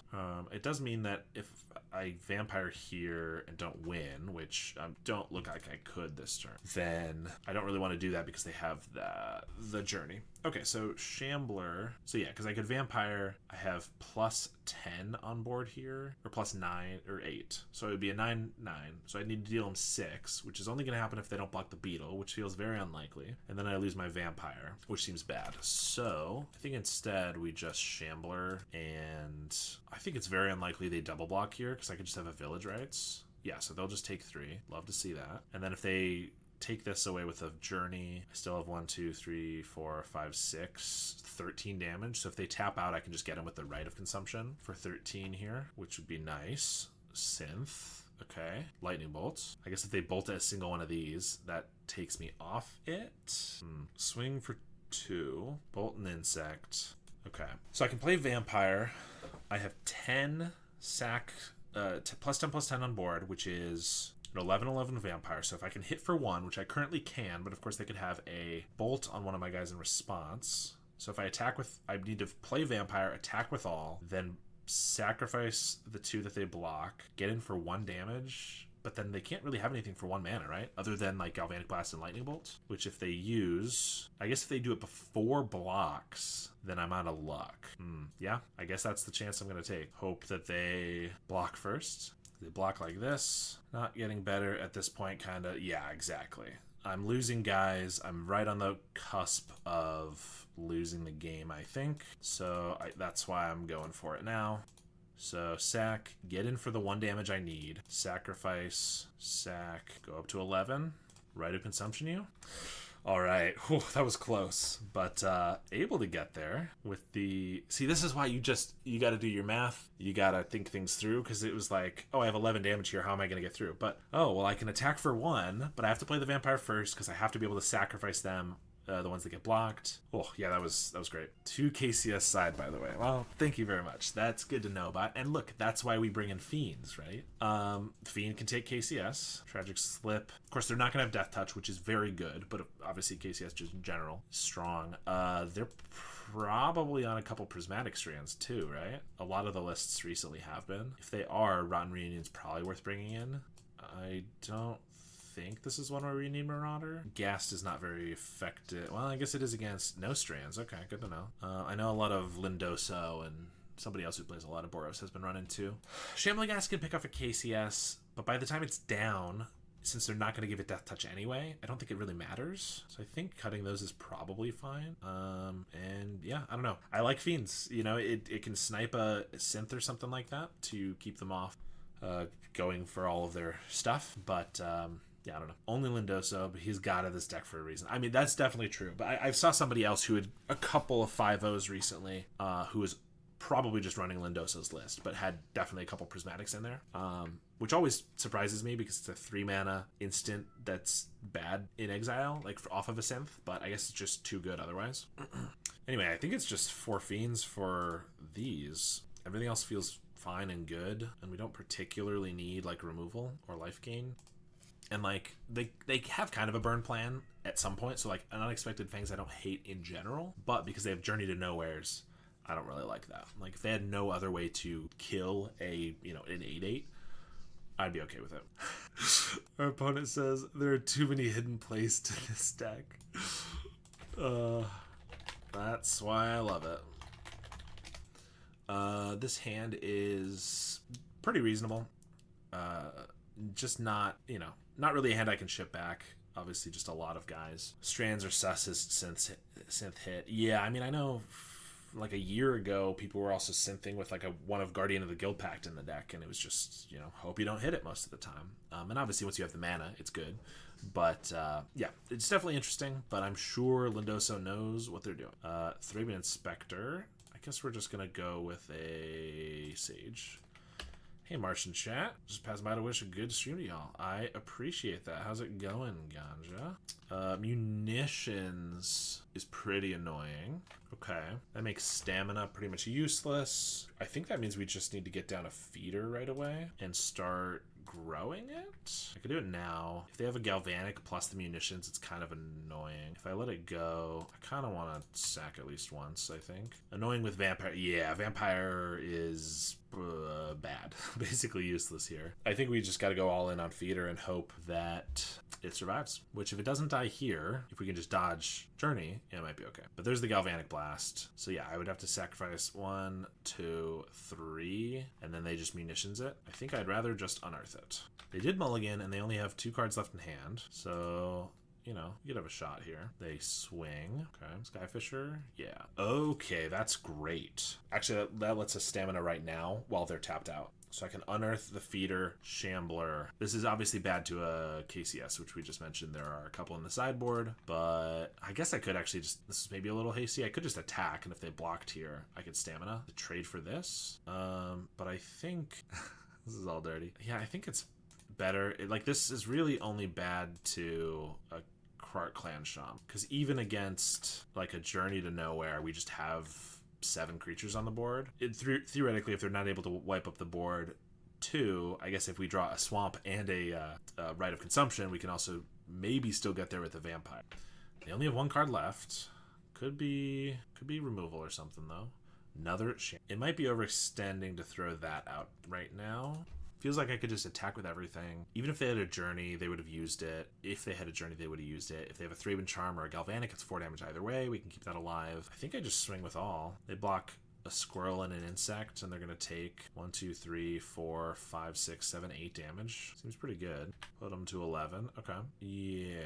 I think I can save these for next turn. I just don't think I need to use them right now, since Krark Clan Shaman's definitely the worst thing we could see. It still just means we have a giant feeder, but then if they're able to Journey to Nowhere, it's not great. Alright, I could sacrifice it. The only benefit I'm getting is that I can unearth it later, but we only have 1 unearth left. Plus I have a Vampire, which is not great. I guess we just let it go, because then at least another Skyfisher can't pick it up and use it again. But we can't attack anymore. Yeah, I mean, 1, 2, 3, 4, 5, 6. Yep, I guess we're just passing. I mean, we still have a shot, but it's getting kind of rough. They've gained enough mana. They're low-ish on cards, but a munitions on board with enough mana to use it a bunch. They're playing creatures, like, I guess if they tap low-ish, and then I'm able to Vampire and draw a Rite of Consumption, we can get there, but if they don't tap low, they can just, like, munitions these all in response. There's the Skyfisher, so at least they can't take the Journey. Just pick up an Inspector. There's the Rite of Consumption. They're gonna just Are forcing him to crack munitions with Vampire worth it? Or are we better holding it until next feeder?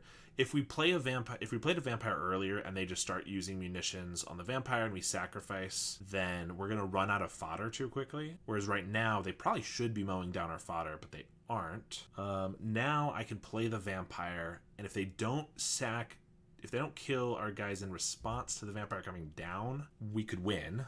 But if they do, which they probably will, then we're gonna lose because they take 2 of them away. Then they can start shooting the vampire a million times. Better holding it till the next feeder. Yeah, I think we wanted to hold the vampire until we get like a feeder or a right of consumption, and I think this is our window. It's just a window of do they misplay. Or 1, 2, 3, 4, 5, 6, 7, 8, 16. If they tap this low again and we draw like another swamp, or rather I could just put a shambler down on the board. Next turn I could go for it, but they have to top low again. So they're only gonna have 2 cards. That seems unlikely. I mean, I'm gonna go for it. I'm not winning if they kill 2 of these in response to the vampire entering. Once it hits the field, I've won, I believe. But yeah, if they just shoot a couple of these in response, which maybe me tanking too long was kind of indicative of showing that I have a right of consumption. But now they're making the correct play. I can sacrifice 2 of these. Stream sniping. Look, I have... he does stream snipe. I mean, look, I have like 10 viewers, so if one of them is Celebi, then good for them. Yeah, so I can just play this now. But yeah, now if they just take out a bunch of our fodder, we probably can't get there, or just has another journey or something, or Thraben Charm. There's a Lembas. I mean, we have exactly lethal here, so if they take out even just 1 and they bounce something, take out even 1 creature, I would need to draw another. They don't swing, and we get a Fiend. Might as well. Fiend is pretty good. Okay, so we can sack this. We can start growing. I think we're in a good spot, because even if they have like a Galvanic or something, I can grow it in response, and then we can write for lethal. No way people are this smart. I don't think that's true at all. Anybody who's they even said that they've seen my Black Sack videos and played it a little bit. A Journey to Nowhere. All right. Anybody who has started to play against this deck, of which it's becoming quite popular, then they know that Right of Consumption is one of our main win cons. And so I don't think they're stream sniping, especially because I very clearly said if they do this, they will stop us from winning the game. And they did not do that. All right, 2-0. I mean, I was planning on calling the stream about there, but we're 3-0. Surely we have to keep going, just in case, right? I don't think I could just end on a 3-0 streak. Might have Hope of Light. Something I give with 4 life. Yeah, another trophy looking at us. I mean, I don't want to jinx it. Every single time, I know this is superstition, if anything, but every single time I'm actively thinking during the league, oh, I'm 3-0, I'm going to get a trophy, I have the chance to get a trophy, I always lose it. I feel like I only ever get the trophies when I'm not actively thinking about it, and it's just like, oh, another win, cool. So now that we've spoken it out loud, I'm sure we'll get paired against White Weenie or, one of our tough matchups and get crushed. Fourth match always cursed if you 3-0. Yeah, that's usually the case. I mean, look, starting 3-0 is great because worst case scenario, if everything goes terribly, you still go 3-2, you still break even and a little more. 3-1 is always a nice feeling because it's like, oh, if I win I get a nice 4-1. If I don't, it's still positive. But yeah, we'll see what we can do here. This isn't superstition. Whenever I think about a trophy I get paired against Blue-Red Scred and lose miserably. Exactly. I mean, yeah, maybe it's not superstition. It could also, potentially, if it could be like getting in your own head, like, oh my God, there's so much pressure, I have to get this trophy. But often when I start thinking about that, I'm like, okay, I just need to lock in, play correctly, and then it doesn't matter. And yeah, I go up against Scred or some other deck that's very difficult. I just got a comment on my, when I got 3rd place playing Black Sack in the Pauper Challenge a couple weeks ago. My favorite part of the video is where Jason says it's sacking time, then proceeds to sack all over the screen. I'm glad people appreciate quality. Well, are we comboing, folks? We could have the turn 4. Guy plays Blackburn. Yeah, could be Rakdos Madness, but also it could be just Blackburn. Oh, actually, yeah, I think maybe it was somebody else. I played against somebody playing Blackburn at some point. Well, if it is, I want to go fast. Also, I just drew another feeder, so I think we just play that regardless. It's just best when you're playing on it. Yeah, for sure. Okay, looks like Rakdos. Just a bolt. Well, at least I have the second one, but, I was hoping they wouldn't kill that. We do have the swamp. Problem is if I just play Shambler and Feeder, another bolt just kills the Feeder, and then this combo is irrelevant anyway. So I think I just play Shambler and pass, unfortunately. I don't think putting the Feeder down does anything. Technically, we could still do the turn 4 combo, because we can get a Feeder down next turn, which I will if I have a little more protection, aka another fodder creature or something. Combo hype. Dude, I wanna see it as much as anyone else. This is gonna be a tough one to make it happen against, though, with as many interaction spells as they have, but if they're playing nothing here, that's pretty good. We'll never see it coming. Yeah, see, this is the long con. Every video and every post on Twitter, I say this combo is terrible, and then I capitalize on it because nobody else is playing it, and they also don't expect me to be playing it. That's how I get them. I think what I should actually do is probably just play Beckoner on the Shambler and then Carrion Feeder. Feeder still dies to a bolt, but I at least get an army of guys. Yeah, I'm sorry, combo folks. We might still get there, but I think I could just... Well, if I just Feeder with nothing else, I don't have enough fodder to keep it alive through a single bolt, and this hand is entirely reliant on a Carrion Feeder. So I think we have to at least protect it a little bit.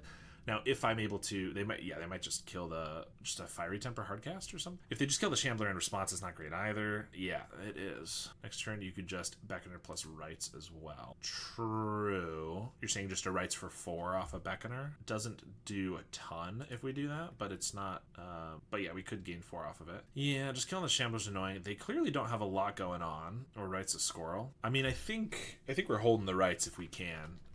If we get desperate, we can use it to gain a little bit of life, but I don't think that's necessary at the moment. Now, if I Feeder, again, it still dies to a bolt, but clearly they don't just have a lightning bolt, unless they just wanted to be more mana efficient. Rights for 3 from Shambler, kind of. Yeah, no, I mean, if we had a... Oh, sure. Next turn, I could have just Beckonered for the Shambler and then Rights that for 3 Squirrels. That's not a terrible idea, and I might have done that if we still had that going. Feeder just does not do much here. Dies to a bolt. Yeah. Yep. I think we just got to pass. They're not doing much, which is great, but honestly, just that Fiery Temper wrecked us a little bit. There's an Epicure. Well, that means they have Kitchen Imp or something. Yeah. I mean, I guess if they tap out, that's not bad for us. Just wish they did that last. So rude. Deck is so great to correct streamer. I would never do this correct myself. I mean, you're good. That's what the chat is here for, is to tell me I'm doing something wrong when I'm already doing it the right way. No, I'm just kidding. Okay, so we can Beckoner. I don't think Beckoner makes any sense here. Probably just Village Rights a Squirrel token. We really need every bit of fodder for this Feeder, but 1 isn't going to cut it, so we might as well dig for more, which means I'm going to attack. If they block, I'll just Village Rights, but I expect we can get in for a damage here. I guess if we somehow survive till then and we start drawing more lands, I can also just hardcast some Beckoners. Not that I really want to draw lands for that. Well... They also Bajuka Bogged us, so this Unearth is bad, because otherwise I could get back a Shambler... And we still have the plan maybe next turn, but they have to have no removal? Afraid of Squirrels. What a loser. All right, I think I just Feeder. It's not great. As I've said, it's going to die to a bolt, but they only have 3 cards, now 4 cards in hand. We have an Unearth to bring it back, so it's possible that they'll run out of interaction, in which case, if they tap out at any point, we can Beckoner combo. But also, even if they have a blocker, we can Beckoner combo for an infinitely sized creature. Assuming they don't kill us the following turn, we can Rite of Consumption and win. Feeder and Prey tapped out. Yeah, 100%. Yeah, getting in for 5. We're down to 10. Let's see if they just want to bolt or something. Okay, so I can be really greedy and I could cycle this Unearth, which means if we draw like Swamp Shambling Ghast, we could pick off the Epic. If they have nothing, we can pick off the Epicure, double Beckoner, and win. I don't even know if it's greedy though. Just keeping it with these opponents, not scary. I've spent months trying to tell people this deck is not scary. Yeah, I think we just need some action. So if they like bolt the Feeder here, we're in a really bad spot. But we're gonna die in like a turn or 2 anyway. I need to find something. Looks like they have it though. Yep, unfortunate. There's the Swamp. Don't give us the Shambling Ghast now, because that would be everything we needed. What an amazing card this is. Can't we all agree that we want 5,000 copies of it in our deck? I mean, I can infinite it. It doesn't... Wait. No. If I had... No, I need a sack outlet for both of them. Okay, I was like, well, maybe I can just put 2 Beckoners on the field. I cannot. I cannot put any unless I just hardcast 1. All right. No sack outlet. Yeah. I was thinking I could Rite of Consumption 1, but obviously we're 1 mana short on that, and that would only give us 1, period. I still might have done that because gaining 4 life maybe can keep us alive here, but yeah, that's not... Yep. Well, I feel like with this just all out attack. I mean, I guess they're just not worried about a Perigee Beckoner, because why would they be? But also they might just have lethal. But yes, if nothing else, I will Beckoner the Beckoner, and then I will Rite of Consumption for 6. But yeah, we're dead. Well, they had a slow start. We didn't have an exceptional start either. We did keep a... I don't want to be super results-oriented, but we did keep a hand with 2 Perigee Beckoners and ended up not playing 3 of our 4 of them. Opponent is so evil. How dare they play the game? Okay, we can get a Fangs. We get our Life Staffs. Reunion is decent against. Snacker didn't let us combo. It's just not fair. Let me report my opponent, please. They didn't let me win the game. All right, Ghasts probably aren't very good. I mean, they get rid of the Epicure or a Snacker. Still, I don't think so. Oh, we're cutting a Cursed Marauder, and I don't care too much for Fiend here, so Unearth. Plus they have a Bajuka Bog. I think Unearth can come out. So yeah, I think we'll bring in the Reunions, and I honestly don't hate a Drown in Sorrow here. I think probably against, like, on the draw, if we get there, we'll bring it in. I guess there's not a lot else. 1 Mesmeric Fiend, maybe. Yeah, I mean, I don't know. I guess maybe it's just the way I love one-ups, but if I'm bringing in a Fiend, usually I'm like, oh, I'm bringing in all the Fiends. Better than a Drown. Yeah, I mean, some matches Drown looks really good, right? Right there, it actually would have been very strong. But sometimes they get the all-burn hand, and it's pretty bad. Sure, we'll try a Fiend. Why not? I don't think it's terrible. It's just a little slow. But if we're able to, like, especially because I can't really Carrion Feed or Fiend on turn 2, because what if they just bolt the Feeder? It's not amazing. I need a sack outlet, and then if I get a Carrion Feeder off the top, it's pretty good. Jund Player's trying to convince me Duress. Best card versus Madness. I'm on another stream. That's very not good enough. No. So I agree. If you're Jund, Duress is a great card against Madness. I think what you're conflating, it's just 2 hand attack cards versus the same deck. But this is a aggro deck where you're trying to bring in a 2-drop versus a mid-range slow deck that you're trying to bring in a 1-drop. It's very different, I think.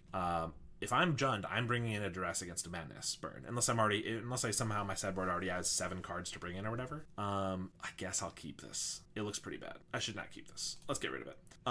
This hand looks quite a bit better. Let's be disciplined with our mulligans. This Beckoner just sucks, dude. Why? I don't think the Beckoner is what I want here. So Jund, bring in the Duress. Here, it's expensive. Minus Beckoner. Yeah.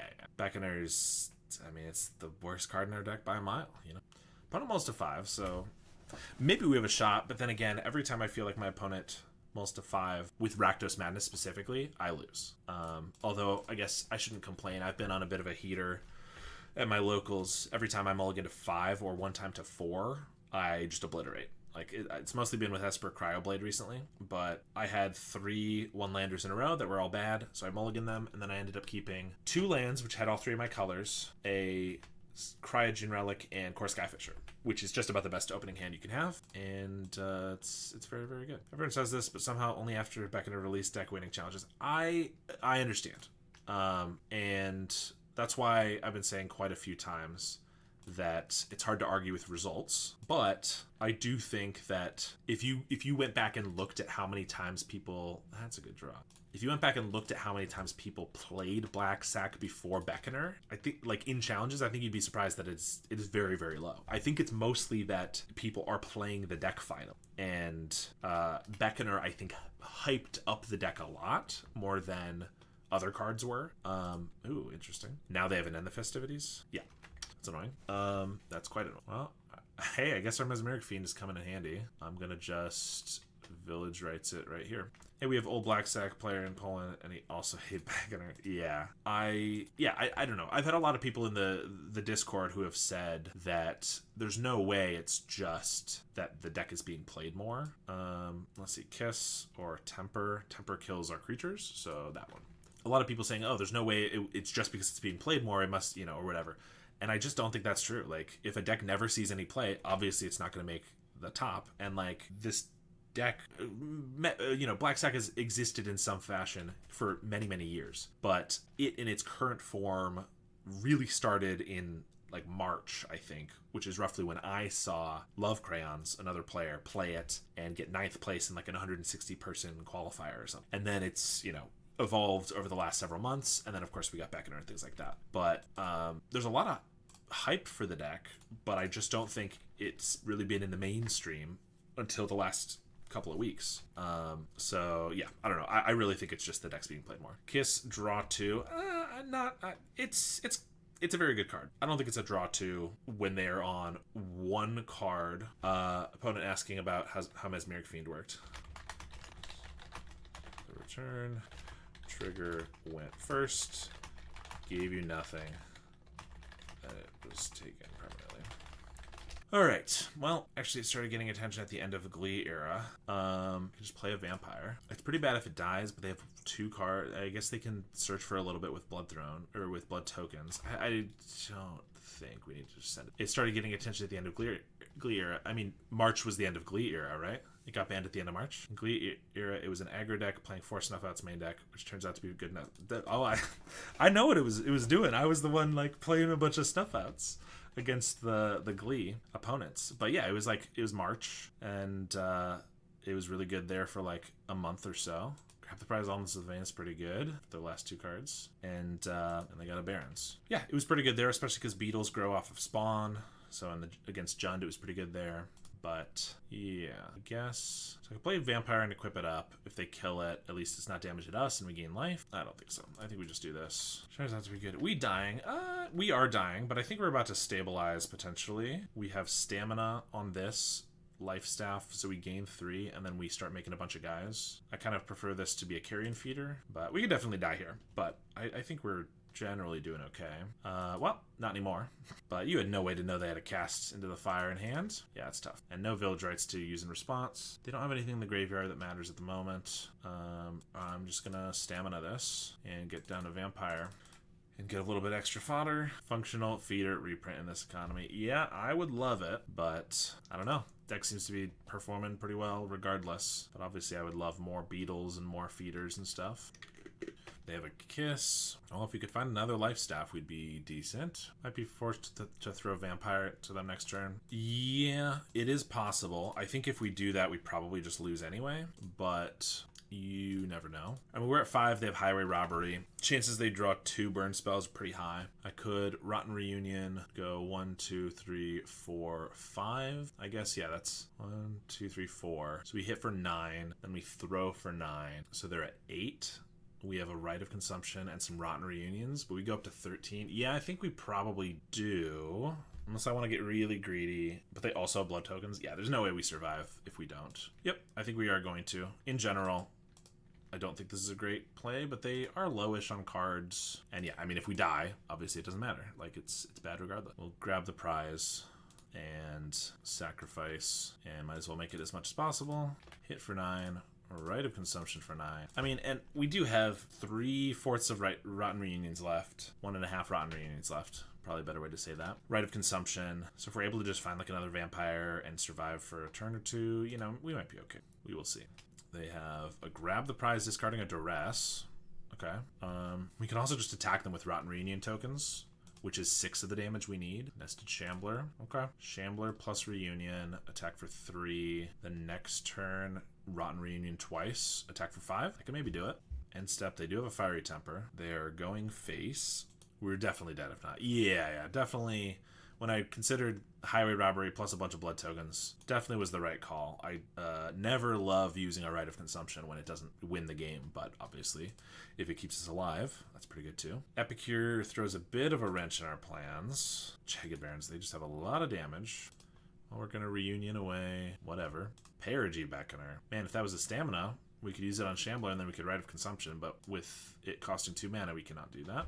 So if we attack, we take 1 from the Epicure. We're at 6. We died at 2 bolts, but I can get in for 3. If they do attack, then I can Reunion twice and get in for lethal. Yeah, I don't think we're sitting around. I don't think waiting is giving us any better chance of winning. And they'd be crazy to block here, because unless they have a bolt, because if I do just have the stamina, but they wouldn't want to bolt me anyway, or they wouldn't want to bolt this, they want to bolt me anyway, so they are blocking. That's still crazy. Okay. I mean, this doesn't actually...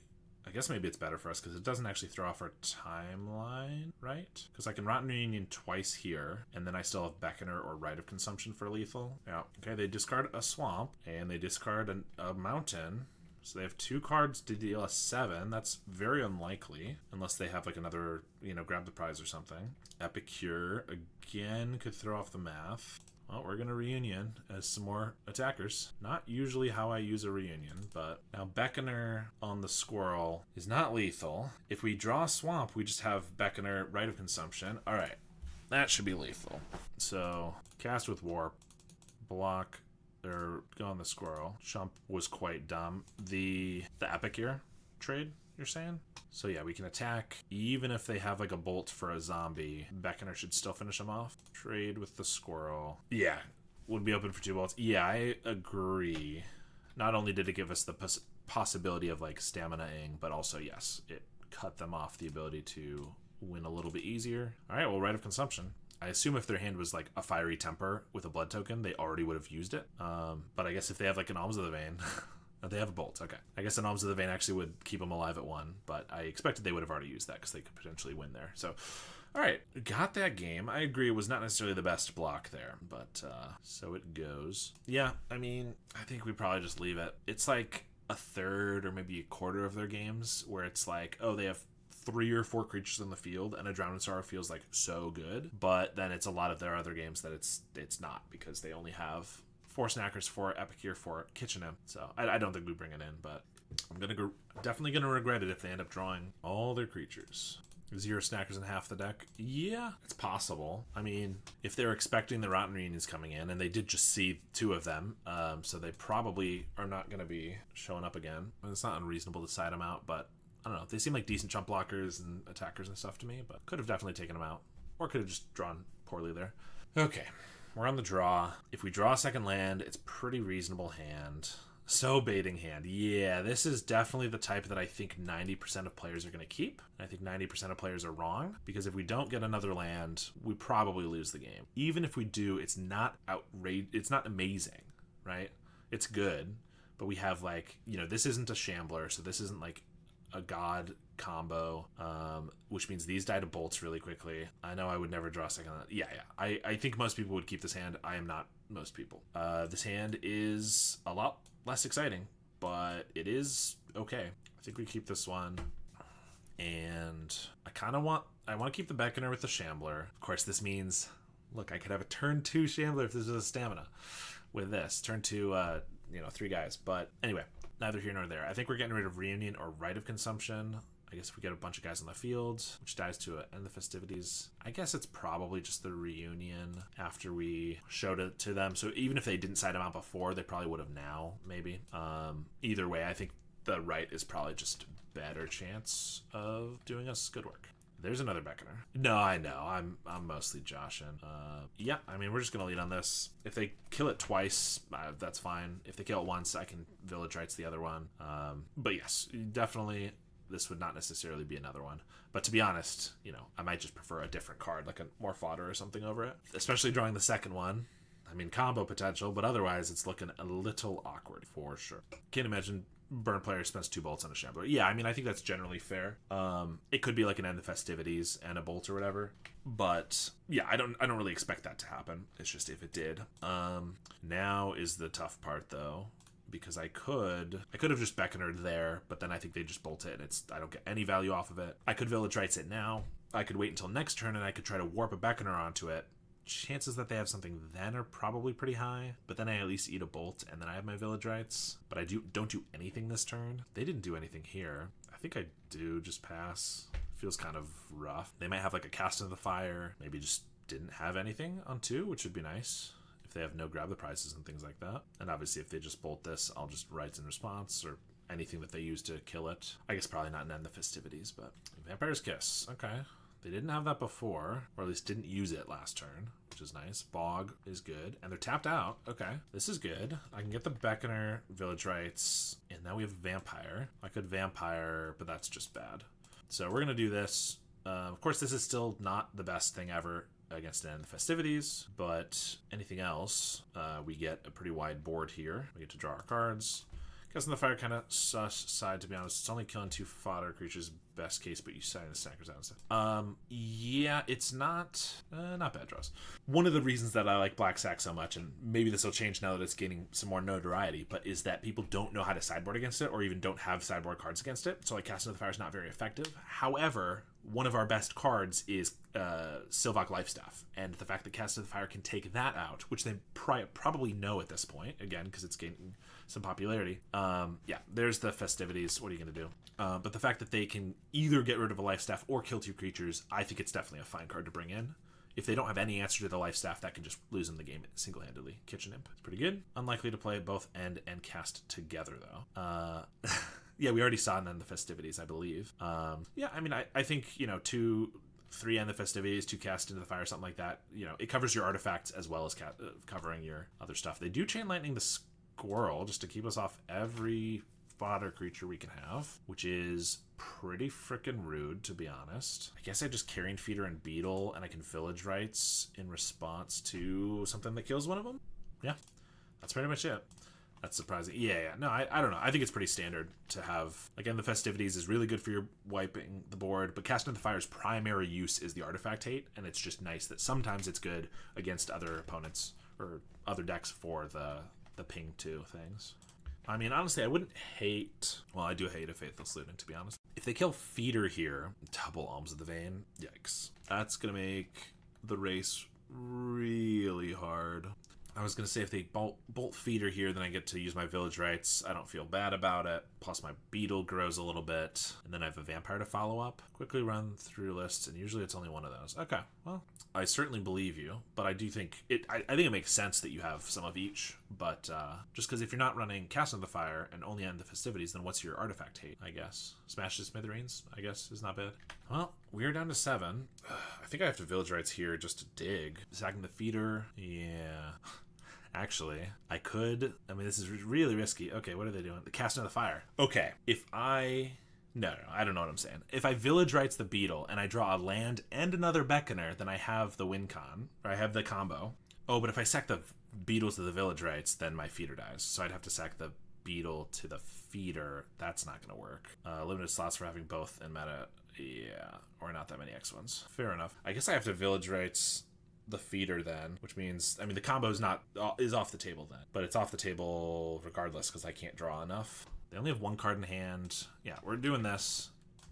If I can get like an Infestation Sage, I can at least block the Imp. Double Swamp is definitely some cards that I drew. There's the Sage. Okay, because I could Perigee Beckoner on the Beetle, attack for 4, and then I could Rite of Consumption to gain 4. They do have a Faithless Looting in their graveyard, so chances of them dealing more than 7 are not impossible. Or I could play Vampire and Sage. Next turn, I can Beckoner. I still can't Beckoner combo unless I, top deck another one. Not for another 2 turns. So if I do that, I have to sack the Beetle. It comes back, but it's a 1/1. That's not going to win us the game. All right, we got a Vampire and Sage as a blocker. And since it's going to be a blocker, I might as well just sack this now for the extra damage. Maybe. Actually, I guess this means it could die to an end the festivities. At sorcery speed, well, I think the damage might be a little more important. I don't know. We'll see if we can survive here. It would be fine as it's not a bolt. True. I'm just saying, end the festivities to wipe the insect token. Then they get in for 2 with the Kitchen Imp. That's 3 damage. They have 1 card in hand, and I'm at 4. I guess Faithless would have to hit, draw Jagged Barons, discard another Alms of the Vein for us to die that turn, but still does not necessarily seem great. But I guess if we can make it through this turn, I could maybe do another Hail Mary Rite of Consumption to gain a little bit of life. But if a Kitchen Imp is still around, it's going to be hard to survive very long like that. Could be another Cast in the Fire, it kind of looks like. No, it's a Faithless. Okay. I mean, Faithless could just be bad again if it could just be like an Alms of the Vein. Kitchen Imp, Snacker. There's a Snacker. Definitely did not take them out, apparently. Okay, another Kitchen Imp.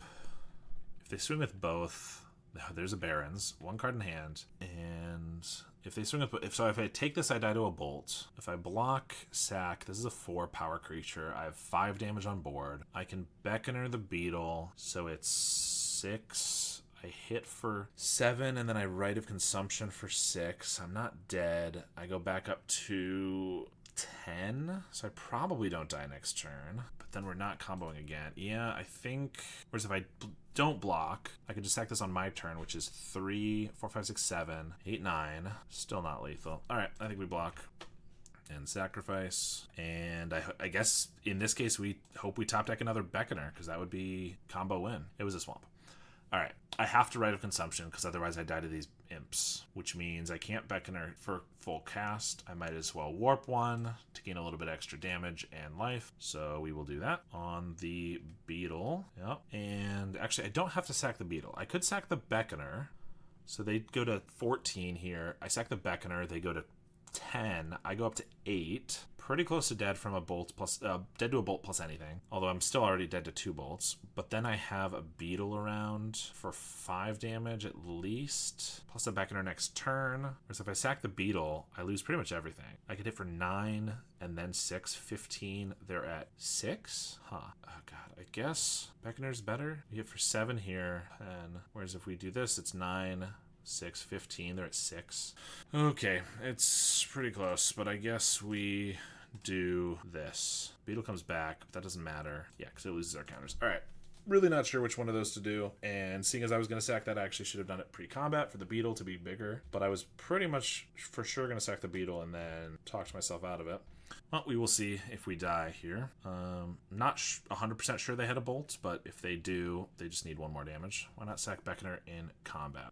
Yeah, I mean, that's what I was doing the math for. If I sacked Beckoner in combat to the vampire, we would hit for 9 damage, or rather 10 damage with the beetle, because that would get a counter 2. And then we would have to sack the beetle to the Rite of Consumption, which would be for 7. They would have gone to 4. I did my math a little wrong. I was thinking they would go to 6, but they would have gone to 4. But I would not have a beetle with 4 counters. I would have a beetle as a 1/1, which felt worse. Either way, I could not kill them, and it looks like they, just have lethal. So, but yeah, that was the math I was doing. It was a difference of putting them to 4 or the 10 that I put them to. So 6 damage difference, but I kept a 5/5 beetle, which I felt like would be better if I drew another Rite of Consumption or something like that. Not to mention the fact that I had another Beckoner. Yeah, like if they didn't kill me here and still tapped out, 4th Master Cursed, true. I could have played Beckoner, pumped the vampire, sacked the Beckoner to the vampire, and we actually had 10 damage on. Whereas if I'd sacked it the other way, I would have a beetle as a 1/1. They would be at 4, and I'd have a vampire. I still had this in exile. I guess maybe that would have been better. I did do my math a little bit wrong because I forgot the beetle was going to grow. So I was off 2 damage, and that was a pretty relevant 2 damage. So I maybe should have done it the other. Well, I guess we might as well just finish out the league. But now it's just depressing. And this is quite a bit later than I meant to go. But, well, I would leave us hanging on 3 matches if the last one, if it wasn't 3-0. But leaving it hanging on 1 match, I feel like I might as well just play the last one. So, ooh, fun little tidbit. Gilberto Antunes, currently the trophy leader, big Red Rally player, has picked up Esper Glintblade the last couple of days, the Esper Cryoblade, and gotten 2 or 3 trophies with it. So I don't know if that was just trying something out or what, but pretty sweet for sure. Go to Beckoner Vampire, sack to Vampire, then grow Beetle 2 times, sacking it to itself. I'm not sure if it's grow Beetle 2 times, sacking it to itself. Beckoner, okay, so Beckoner Vampire, sack to Vampire. So Vampire would have been a 5/3. Beetle would have been a 5/5. So that's 10 damage. So then we get in for 10. They go to 11. Then we Rite of Consumption the Grow Beetle 2 times second itself. Oh, sure. So then you could sack the Vampire to itself. Beetle goes to be 6/6. Sack Vampire again. It goes to 7/7. Rite of Consumption 7 damage. 10 damage. Then Vampire sack twice and Rites for 7. Yeah. So that would have put him to 4. And we would have had no creatures on board. But we could have already put him to 4 by Beckonering the Beetle, sacking the Beckoner to the Vampire. So Vampire's a 3/3, Beetle's a 7/5. We hit for 10 that way, and then sack the Beetle with the Rites for 7. We still get our 17 damage, but we are left behind with a Vampire and a Beetle. So you're right, you could have done that, but for the same amount of damage, but it would not have been, we would have lost 2 creatures. But yes, both of those ways would have dealt a little bit more damage than what I did. Probably would have been a little bit better. Didn't end up mattering. Yes, math is very hard, and this deck is all math.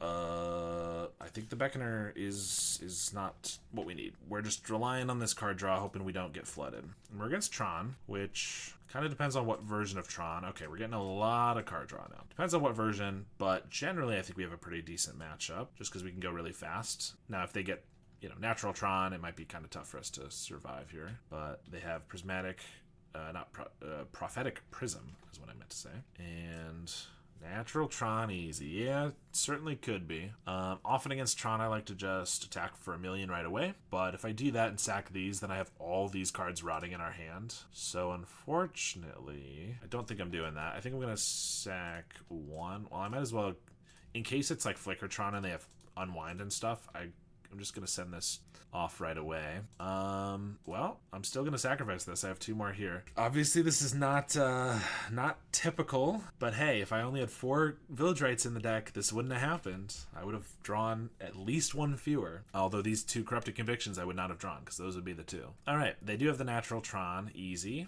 Eviscerator's Insight and Wellspring. Feels like it's probably Ultratron then, which might be okay. But I obviously had natural. Yeah, Ashnod's Altar. Definitely a slight indication it might be Ultratron. I mean, we just have to draw. We have to use some of these. And Link Breaker, I guess next turn, if I'm able to find like a stamina, maybe we can get there. We could never be sure. Maybe it's Tordex, one with cows. It could be. I'll hit for 4. I mean, we could just be dead, but obviously we're not going to concede until that's the case. Yeah, it could be a million different types of decks. Candy Trail. Yeah, how can we be sure they're playing the combo cards that go with Ashnod's Altar until we see them all? They scry 1 at the top, draw it right away, and it's a Retriever. That's an annoying one. Well, they just buy back the Candy Trail right away. It's annoying because it combos. It also just blocks nicely, but that might not matter if we just lose to the combo. But I suppose they need another Mirror Retriever and Golem Foundry or Pact Altair. Tron players just threw every possible combination of cards in their deck. Yeah, that sure sounds like them. Map. Okay, looks like we're not dead. 6, 7, 8. Supernatural Stamina. Vampire's not quite what I need. Think we mercenary this and just sack the mercenary to try to draw to like a stamina or something. Ghast doesn't matter for a retriever. Yeah, it doesn't matter at all. So I could sack this to draw 2 more. I guess I can I can just cycle the Ghast for an extra power here. But I guess if they get a retriever as a blocker, I'd like to have it for that. 7. Oh, they're also gaining life. Yeah, I'm gonna Village Rites this Shambler, I think. Back to 4 Nazumis. Yep. Gotta keep swapping between them. Shambling Ghast. Well, I guess we're sacking these. I don't need both of these Ghasts to get rid of chump blockers, I don't think. Let's just play one of them here. Attack for 7. Back to 4 Nazumis. Yeah, I mean, Nazumi's great. Big fan of it. But you're going to regret it the moment you play against fairies. So, Conduit Pylons. Get rid of a Blood Fountain. Or Rally, or Elves, or any of those other decks that we were mentioning. There's the Pact Alt, so they only need 1 Retriever, and we die. Yep, because I can, like, pick off the Retriever, but in response they sack, so it doesn't really matter. So we're dead, because they just loop the Retrievers, gaining 2 mana, replay them, and then they terror to kill us. Now, generally, when I play against Tron, especially Ultratron, I'm happy to bring in a bunch of Artifact hate, but not gonna work against this opponent. Yeah. Always gonna have it. Is this an acceptable match to bring in Mesmeric Fiend? I think Tron is a good one. Rotten Reunions breaks up the combo, or just takes them off a little bit of value. Ghast does not seem relevant. Certainly so. And I mean, look, that hand would have been a hell of a lot better if we drew 2 relevant cards other than more draw spells. And I know it doesn't happen a lot that you draw that many, but even just drawing like 3 that early would have been bad. I already didn't love the hand with so many early, and then drawing 2 more is obviously terrible. Tragic Slip, though, yeah, it was just a thought. I'm not loving it. It kills a Terror, which is kind of why I was thinking about it. But ideally, we've won before they can Terror. They also might bring in Fangren Marauder, and it might be relevant for that. But also, we should be winning before that. I mean, if they Natural Tron us, we're probably going to lose regardless. Yeah. Plus, I don't really have anything else to bring out. So yeah, we'll just throw that back in the sideboard. All right. This is, in some ways, breaking my kind of rule of thumb of you don't keep a 1-lander that doesn't have card draw. However, this one I actually think is keepable. Yeah, bait again. I think it's very close. And generally, as we've seen, I will get rid of a lot of these hands. But they're Tron. Ideally, they shouldn't have that much interaction. We just need to be fast. Obviously, 1 land does not keep us fast. but if we can just feeder, beetle, and then start playing Linkbreaker, sack those 2, we get in for 6, then Infestation Sage, we get in for 10, or, it can be pretty good. So this is what we're doing. I cited out card draw, though. I understand. I'm not saying that in general I would necessarily want card draw. I'm just saying generally I like to keep a 1-lander only if I have the card draw. But we saw a game of why I don't like 6 card draw spells. Stamina is definitely a card. Well, if we don't hit a land, our goal is just start playing and sacking fodder creatures. They have a Prism. Ideally, we draw a land here. Beckoner. We'll see if they have the Tron again, but we're going to just go for 6 damage here. And then if they don't have any interaction or Tron or anything terrible, next turn we hit for 10. If we get another land, we could hit for 14 next turn.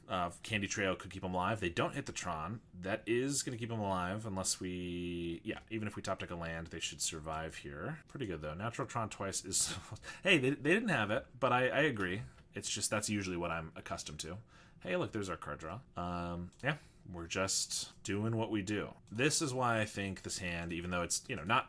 Obviously, we would prefer the land, but this is why I think this hand is okay, is that even with just 1 land, we're putting up a turn 5 kill here. Now, could they stop us here? Absolutely. If they get some jump blockers, if they get some removal, a bunch of life gain, but... We can also go up to 14 damage next turn. So this is not the hand that I would have kept against fairies, right? If this exact same hand... Instant mulligan against fairies. This is very similar to the one that Salt and Pauper was mentioning that I might have kept that hand. But fairies, it just does not work. Here, it is working pretty well. And they're desperate. They're having to... Sack a Star is not super desperate, but they're looking for cards right now. Maybe Weather the Storm? Yeah, that puts them to 12. That's still dead. We don't even need the Swamp. So let's not embarrass ourselves and play it. Average Tron game player. No Tron 3 lost. Exactly. So look, that is an example of why that hand was good. Because I had a cohesive, fast game plan, even on 1 land, against an opponent that I knew would have very little, if any, interaction, and unlikely to beat us to winning by turn 5. So I would not keep that hand against Burn, or Fairies, or Terror, or any other deck that had interaction. But against Tron, against High Tide, against Spy Walls maybe even, that's when I keep that hand. Very important to know the difference of when you want to keep that type of a hand. Now this is really close, but it's missing a sack outlet, which is really bad. We can go Sage on turn 1. It's not a terrible match to play a Fiend just out in the air that just sits on the field. And then these are all okay later. But we were just talking about that cohesive, fast gameplay strategy, and this is not that. I think even a Village Rites would make this capable because I could draw some cards or something. I don't think that's gonna... This hand I would argue is better. Not by much, but we have a Village Rites, which at least gets us to draw some cards. It gets an Infestation Sage that we can unearth again. He can't kill Fiend though. No, I understand. You still want to sacrifice the Fiend even if your opponent can't, in an ideal situation, even if they can't kill it, because then you can unearth it, you could use it again, and obviously you just grow your creatures with the sack effect. Well, we're going to play for the highest upside, and we're going to play the Shambler in case we draw a Stamina here. Yeah, almost always you want to sacrifice the Fiend no matter what, even if your opponent can not kill it. But obviously if they can't kill it, there's obviously a lot better reason to just set it out there. So I can play 2 more 1/1s, and they have Tron though. So 2 1/1s. I don't really... My alternative is Village Rightsing this to try to find a Carrion Feeder, which could be that faster game plan. But then we lose the ability to Supernatural Stamina, but we have the Unearth. So yeah, I think we do this regardless. Getting a Feeder down now is much more important, but that's not going to happen because we drew 2 of the worst cards in our deck. Yep. Unfortunately, if this just means... Why are they mismatched? Come on. Yeah, Tron turn 3, definitely tough. How about more swamps? Yeah, they're drawing all their lands that they want, but we're getting this garbage. And they just have Retriever and Altar and a Trail. I guess a Rotten Reunion would be a decent draw, just so that we can get rid of this Retriever. They scry 2 to the top. There's a Vampire. They're going to block, probably, get the map back. That's fine, I think. I think we just gotta jam, play the Vampire. They block the Linkbreaker. If they have, a board wipe, that makes sense. If they don't, that doesn't make sense. You should block the Squirrel, so that if I don't have a way to sacrifice it, I only have one creature instead of two creatures. But if they have like a breath weapon or something that they sided in, then obviously having the creatures all be spread out is better. There's a prism. If we get a Rite of Consumption, we can be in a good spot here. Crack the Candy Trail. 2, 3, 4, 5. I mean, a Rite of Consumption is lethal if they don't have any interaction. There's the breath weapon. Okay, yep, that is why they did it. That's what I was expecting. 14 so far. I'm gonna let this die so that we get a guy 14 so far, like 14 damage. Oh yeah, because we had 10 plus this. Yeah, 14. Yes, now not. Yeah, indeed, and a beetle, perfectly timed. Well, we're gonna again go for the high roll of trying to get a stamina here, and I'm not gonna sack this yet because if we sack it now, then we lose out on stamina being a really good draw. Whereas right now, stamina, Rite of Consumption are both pretty good because we have 9 damage with the vampire. Actually, wait, we could do 6, 7, 8, 9, 10. Yeah, Rite of Consumption, it looks like lethal, right? Pack Doll Terror. That means they're only missing another Retriever, so let's see if they have it. Beckoner, hated. Beckoner would be good too. They just have another Pack Doll. Okay. And a map. 24 life. Oh, we need something good.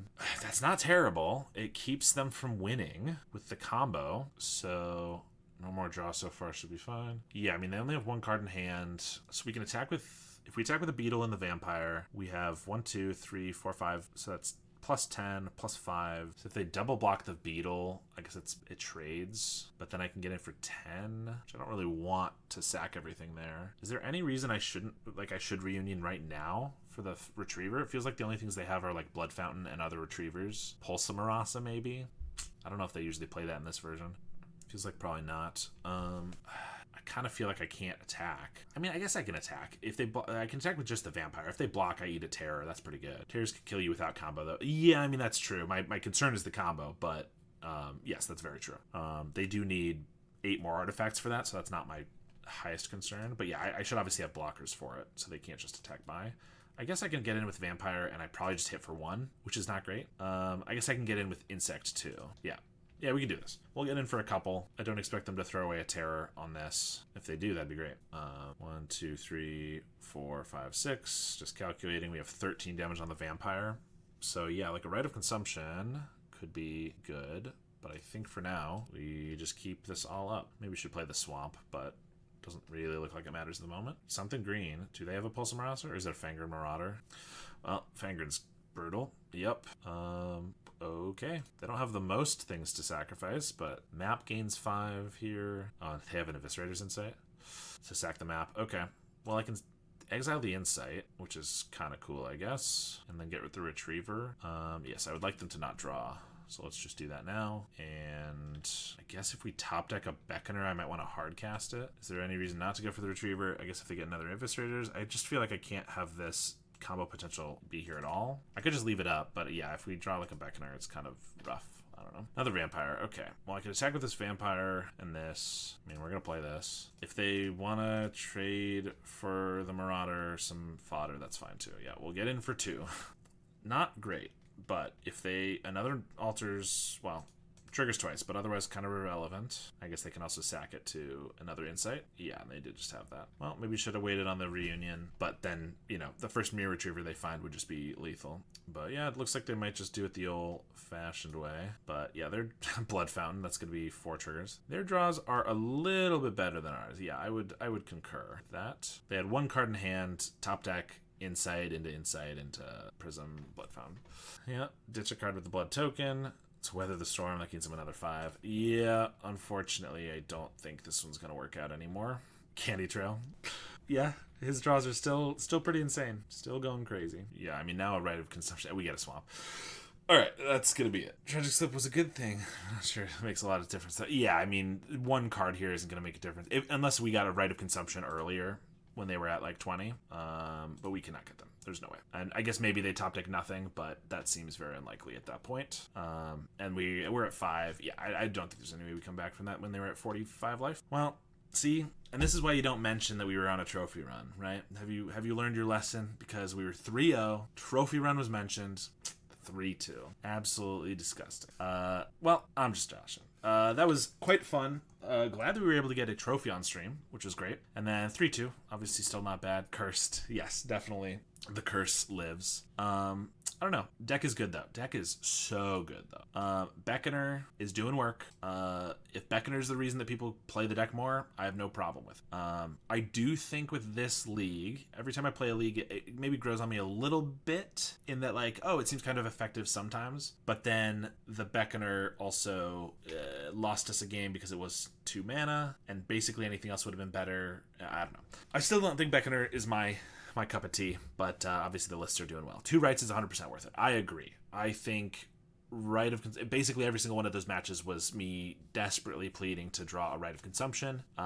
It's just when you're against like Burn or something, it's used to race. It's great for there. But if you're against Jund or Tron or High Tide or Grixis, anything like that they're going to take control of the game after like turn 5, you want a right of consumption. Excuse me. There are very few games where you don't want the right of consumption, and then you can just side them out. So I certainly think 2 is right. That's where I've been happy with. That's what I've been happy with in my list as well. Of course, I also run the Wedding Invitation, but yeah, definitely worth it. Gas versus Link Breaker, still unclear. I think it's clear that you should run 4 Link Breaker and then 2 Shambling Ghast. Why pick? I think 2 Link Breaker is just too few. You only have 10 of the double body creatures. Not enough. But honestly, just 12 fodder creatures I think is not great either. You did just cut Beckoners.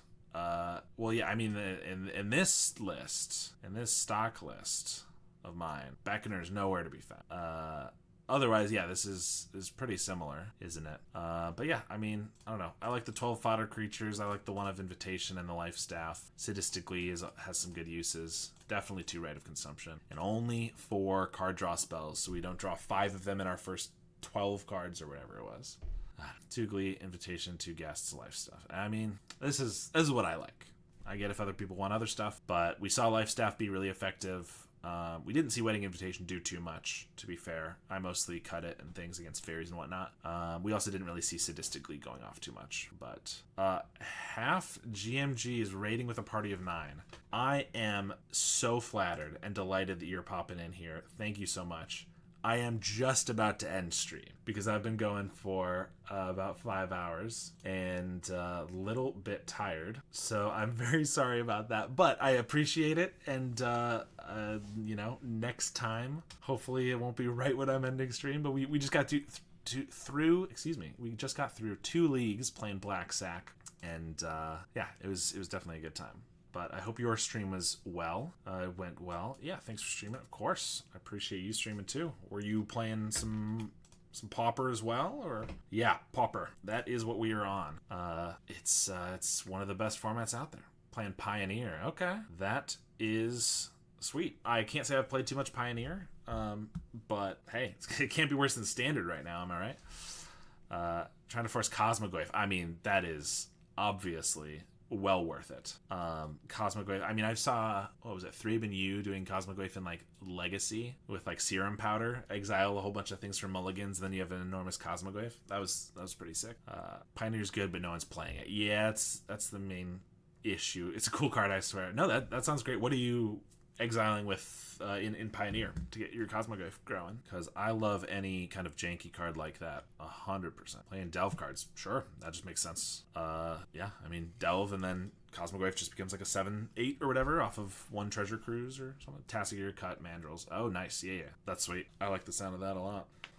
Pauper is the format that I prefer the most. Of course, everyone has their own opinion. Yeah, I'm going to be ending stream in just a second here, but if you enjoy Pauper or are interested in seeing me more, I don't have a set schedule. I'm just kind of streaming whenever I feel like it, but feel free to follow here, and you can see when I'm live or follow me on various social medias to know when I'm posting about it. Also, Oculus. I mean, Oculus is just good. It's too good to not play. Sure, it's the best format. I mean, I certainly agree. But I don't like to, yuck anybody else's yum if somebody else prefers a different inferior format, I guess. But yeah, I also put out quite a few Pauper videos on my YouTube channel. So if you are interested in anything like that, go ahead and check that out as well. Then it should all be, down there or what have you. But yeah, Hoff, thank you so much for stopping in. I am gonna adjourn now. Just follow Sweet Chillin'. Hell yeah. I will look forward to seeing you in the future. I'm trying to stream on like Saturdays and Mondays in the evening, but also like random Wednesdays. Yeah, whenever, you know. Whenever I get the urge to play some Pauper. So, sweet. Well, thank you everybody for watching. I will go get some sleep now, and I will see you all next time.